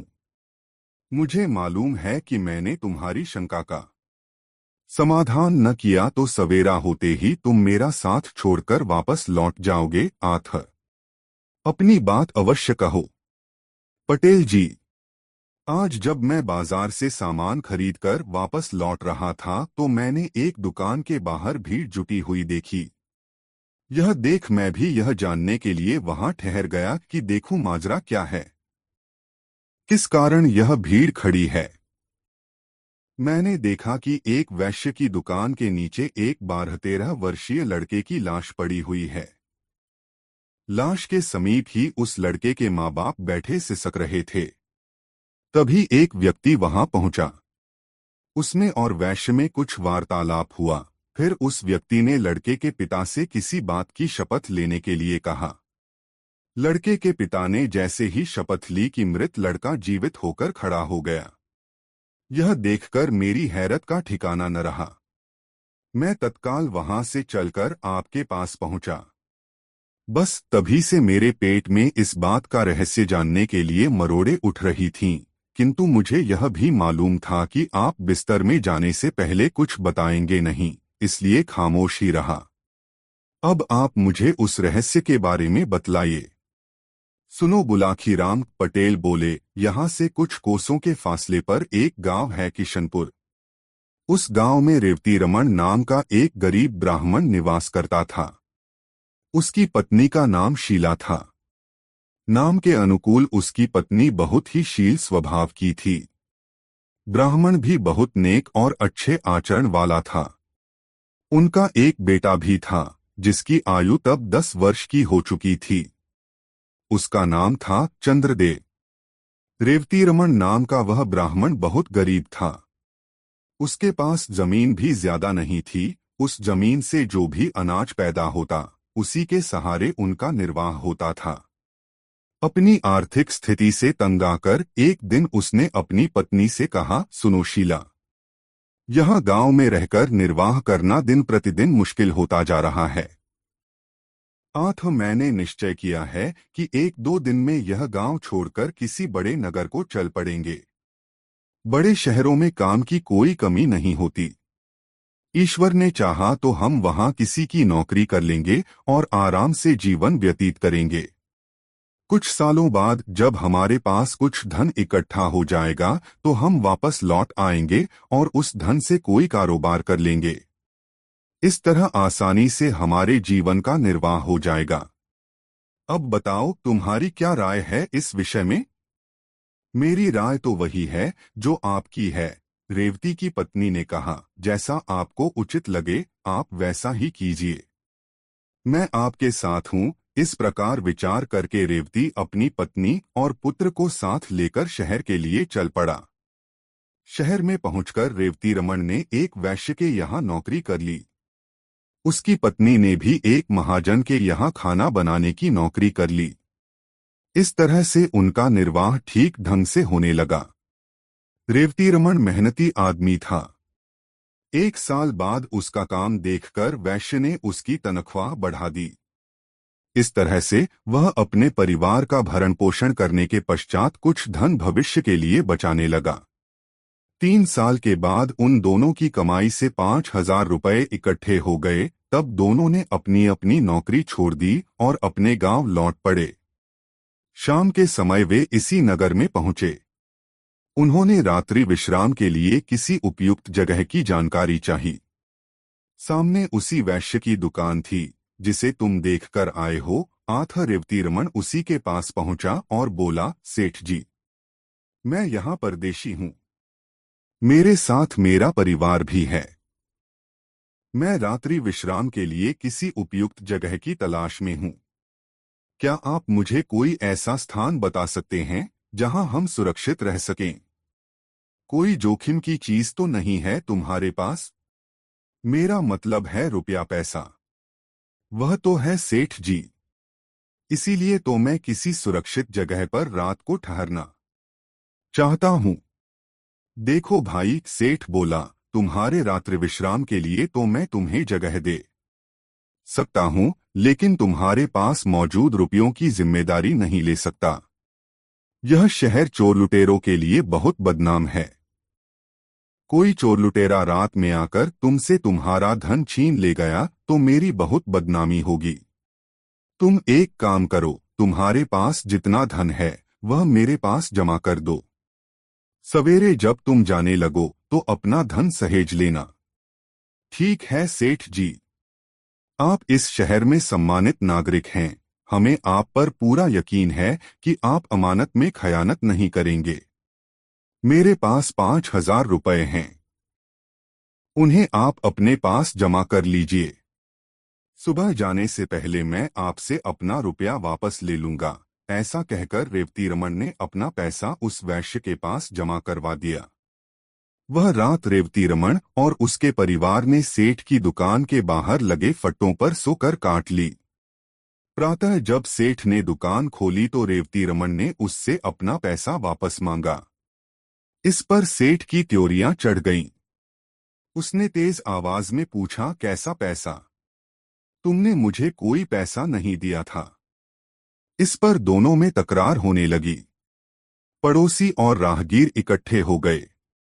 सेठ के पड़ोसियों ने तब उनका विवाद खत्म करने के लिए रेवती रमन से कहा, देखो भाई, तुम कहते हो कल रात तुमने इनके पास 5,000 रुपये जमा कराए थे, जबकि ये सेठ इस बात से साफ इनकार कर रहा है।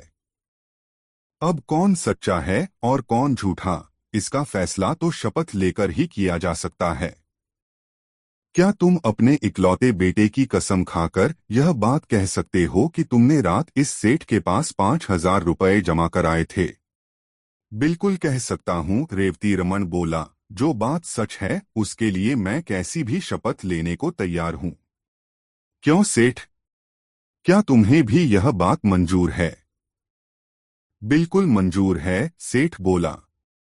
न्यायकर्ताओं ने तब रेवती रमन से उसके बेटे के सिर पर हाथ रखकर यह कसम खाने के लिए कहा कि यदि उसकी शपथ झूठी है तो तत्काल उसके बेटे की मृत्यु हो जाए। बुलाकी पटेल ने आगे कहा, किस्मत का खेल देखो। जैसे ही रेवती रमन ने अपने बेटे चंद्रदेव के सिर पर हाथ रखकर यह शपथ ली कि तत्काल उसके बेटे की मौत हो गई। झूठा होते हुए भी उस सेठ के चेहरे पर विजय के भाव झलक उठे। रेवती और उसकी पत्नी सन्न रह गए। वहां उपस्थित भीड़ और न्यायकर्ताओं ने रेवती को बहुत लानत मलामतें दी क्योंकि वह झूठा साबित हो गया था। रेवती की हालत ऐसी हो गई जैसे भरे बाजार में उसे किसी ने नंगा कर दिया हो। पति पत्नी दोनों ही सिसक रहे थे और भीड़ उनका मजाक उड़ा रही थी, उन पर फप्तियां कस रही थी। तभी उस भीड़ में से निकलकर एक आदमी रेवती रमन के पास पहुंचा। उसने उससे कहा, देखो दोस्त, असली माजरा क्या है, तुम मुझे सच्ची बात बताओ। क्या वाकई तुमने इस सेठ को 5,000 रुपए जमा करने के लिए दिए थे? रेवती रमन बोला, यह बात मैं कई बार दोहरा चुका हूं, लेकिन किसी को यकीन ही नहीं हो रहा, उल्टा सभी लोग मुझे ही बेईमान करार दे रहे हैं। तब एक बार तुम मेरे सामने अपने लड़के की शपथ लेकर यह बात दोबारा कहो कि मेरी बात बिल्कुल सही है। मैंने सेठ के पास अपने 5,000 रुपए जमा कराए थे। यदि तुम्हारी बात सत्य निकली तो तुम्हारा मृत बेटा अभी जीवित होकर उठ खड़ा होगा। फिर उस आदमी ने सेठ से कहा, क्यों सेठ, तुम्हें मंजूर है यह बात? बिल्कुल मंजूर है। भला मुझे क्या एतराज हो सकता है, लेकिन यह आदमी झूठा है। इसका झूठ साबित भी हो चुका है। बेटे की शपथ लेने के बाद इसने झूठ बोला, इसलिए तो इसके बेटे की मौत हो गई है। बेशक बेशक वह व्यक्ति बोला, पर अगर इस बार शपथ लेने के बाद इसका बेटा जीवित हो जाए, उस सूरत में तुम्हें इसे 5 नहीं 10,000 रुपए वापस करने होंगे। बोलो मंजूर है? कहा तो है, मुझे इसका चैलेंज मंजूर है, सेठ ने कह दिया। उस व्यक्ति के कहने पर रेवती रमन ने अपने मृत बेटे की शपथ लेकर अपनी बात दोहरा दी। शपथ लेते ही एक चमत्कार हो गया। रेवती रमन का मृत बेटा जीवित होकर उठ बैठा। सारी भीड़ यह देखकर आश्चर्यचकित रह गई। तब सेठ को वादे के अनुसार रेवती रमन को 5 की जगह 10,000 रुपए लौटाने पड़े। इतनी कहानी सुनाकर गंगाराम पटेल ने आगे कहा, बुलाकी, औरों की तरह तुझे भी इस बात पर जरूर आश्चर्य हो रहा होगा कि आखिर वह व्यक्ति था कौन, जिसने न सिर्फ रेवती रमन के बेटे चंद्रदेव को जीवित किया अपितु जिसने सेठ से उसे दोगुना धन वापस दिलवाया। तो सुन, मानव के वेश में वह व्यक्ति साक्षात कलियुग था, जो अपने कलिकाल का प्रभाव लोगों को दिखाना चाहता था। यह कलियुग है बुलाकी। इस काल में कैसी भी अनहोनी घटना घट जाए उस पर आश्चर्य नहीं होना चाहिए। आज तू जिस दृश्य को देखकर आया था वह वही दृश्य था। उम्मीद है अब तेरी जिज्ञासा शांत हो गई होगी। आथा अब मुझे भी सोने दे और खुद भी सो रहा है। कल प्रातः फिर से काशी यात्रा के लिए चलना है। कहकर पटेल ने आंखें मूंद लीं और निद्रारानी की गोद में समा गए। करवट बदलकर बुलाकी नाई भी सो गया। दोस्तों, गंगाराम पटेल और बुलाकी राम नाई की यह मजेदार कहानी आपको कैसी लगी कमेंट बॉक्स में जरूर बताएं। 8 दोस्तों गंगाराम पटेल और बुलाकी राम एक नए नगर में पहुंचे और रात्रि को वहां विश्राम किया। इस दौरान बुलाकी राम ने जो अद्भुत दृश्य देखा वह कुछ इस प्रकार था। बुलाकी ने एक चौराहे पर देखा कि एक रथ में एक सुंदर नौजवान बैठा हुआ था। उसके साथ ही एक सुंदर सी स्त्री बैठी हुई थी। कुछ देर तक दोनों में वार्तालाप हुआ, फिर स्त्री उतरी और बिल्ली बनकर एक झाड़ी में चली गई। बुलाकी यह दृश्य देखकर लौटा तो उसने गंगाराम पटेल से इस बात का रहस्य बताने को कहा। रोज की तरह तब भोजनोपरांत सोने के समय गंगाराम ने उसके इस प्रश्न का जवाब दिया। गंगाराम ने कहा, बुलाकी राम, इस शहर में श्रीधर नाम का एक रईस आदमी रहता था। उसकी इकलौती संतान है, उसका बेटा किशोरलाल। श्रीधर ने अपने एक घनिष्ठ मित्र की बेटी सौदामिनी के साथ उसका रिश्ता बचपन में ही तय कर दिया था। किशोर और सौदामिनी की शादी मात्र वर्ष 5 की आयु में ही हो गई। श्रीधर का विचार था कि जब उसका बेटा युवा हो जाएगा तो उसका गौना कराकर बहू को घर में ले आऊंगा। वक्त गुजरता गया। किशोर की उम्र 18 वर्ष की हो गई। तब एक दिन श्रीधर ने बहू का गौना कराने के लिए किशोर को उसकी ससुराल भेजा। बहू को लाने के लिए किशोर रथ सजाकर अपने नगर से निकला। अभी उसका रथ नगर से निकल भी न पाया था कि न जाने किधर से एक काली बिल्ली प्रकट हुई और उसका रास्ता काटकर झाड़ियों में लोप हो गई। यात्रा पर अथवा किसी शुभ कार्य के लिए जाते समय यदि बिल्ली रास्ता काट जाए तो उसे हमारे समाज में एक अपशगुन माना जाता है। इसलिए किशोर ने अपशगुन हुआ जान रथ मोड़ लिया और वापस लौट आया। अगले दिन वह जब ससुराल के लिए फिर से रवाना हुआ तो उसी स्थान पर फिर से वही काली बिल्ली रास्ता काट गई। यह देखकर किशोर उस दिन भी नहीं गया और रथ को पुनः लौटा लाया। तीसरे दिन जब वह फिर से उसी स्थान पर पहुंचा तो इस बार बहुत सतर्क था। उसने चाबुक तैयार कर रखा था। वह सोच रहा था कि इस बार वह बिल्ली दिखाई दी तो उसे छोड़ेगा नहीं, उसकी चमड़ी उधेड़कर ही दम लेगा। लेकिन इस बार उसे वह बिल्ली दिखाई ही न दी। बिल्ली के स्थान पर उसने एक अपूर्व सुंदरी वहां खड़ी देखी।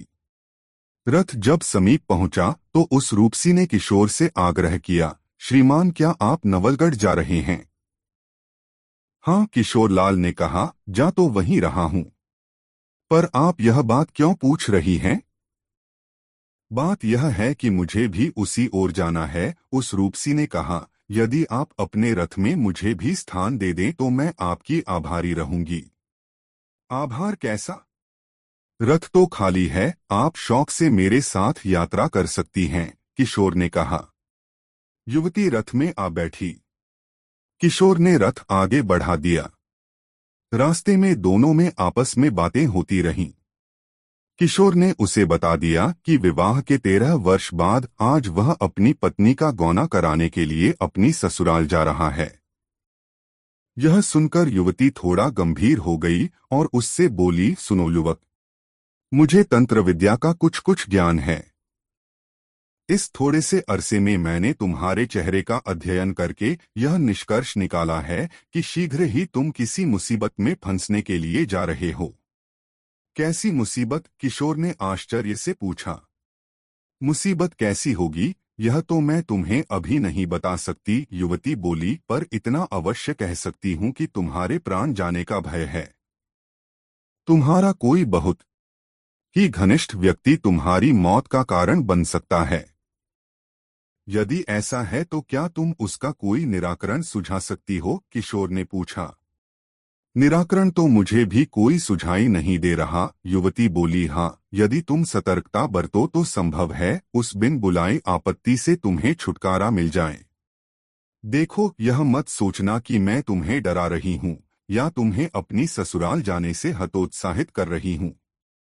सच बात तो यह है कि मेरे इल्म के मुताबिक तुम्हें सारा भय अपनी ससुराल में ही है। इसलिए वहां जब तक ठहरो बेहद सावधान रहना। भोजन जब करो अपने साथ किसी अपने प्रिय व्यक्ति को भी साथ खिलाना, और यदि तुम्हें अकेले ही भोजन करना पड़े तो उसमें से पहला ग्रास निकालकर किसी कुत्ते या बिल्ली को जरूर खिलाना।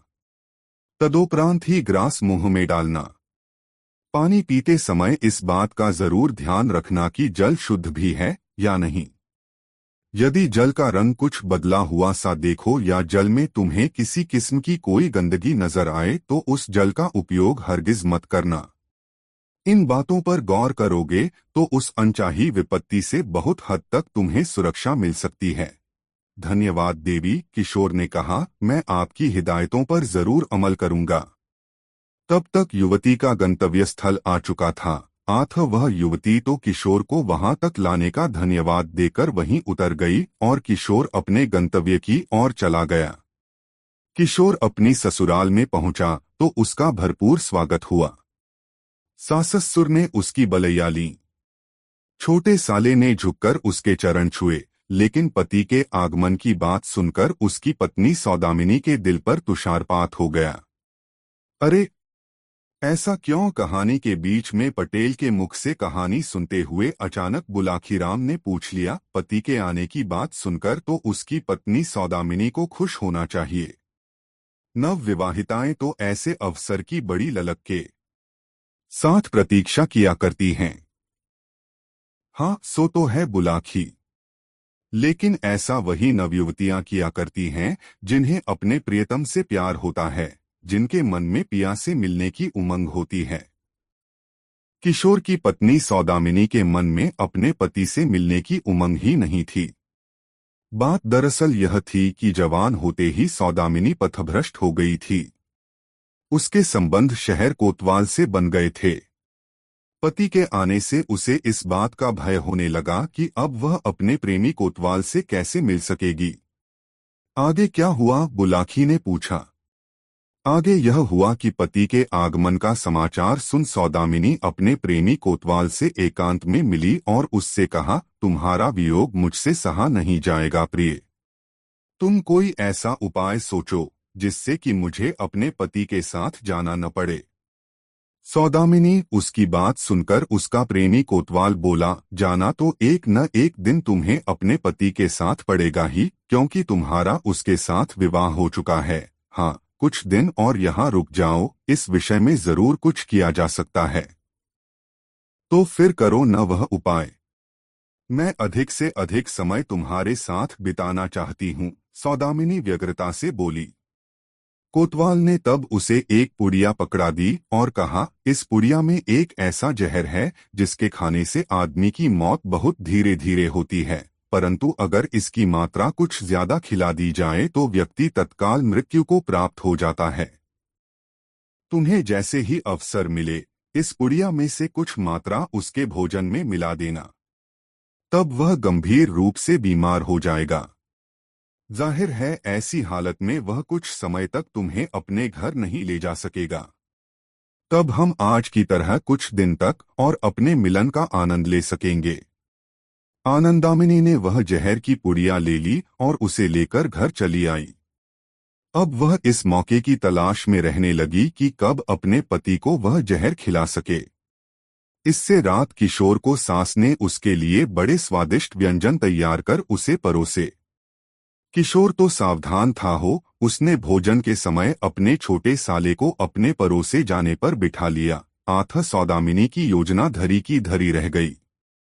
रात को दोनों अपने मकान के ऊपर बने एक एकांत कमरे में सोने चले गए। अगले दिन प्रातः जब किशोर उठा तो शौच जाने से पूर्व उसने अपनी पत्नी से पानी मांगा। किशोर की आदत थी कि वह सुबह उठकर सबसे पहले जल पोता था। ऐसा करने से उसका शौच खुलकर आता था। सौदामिनी को मौका मिल गया।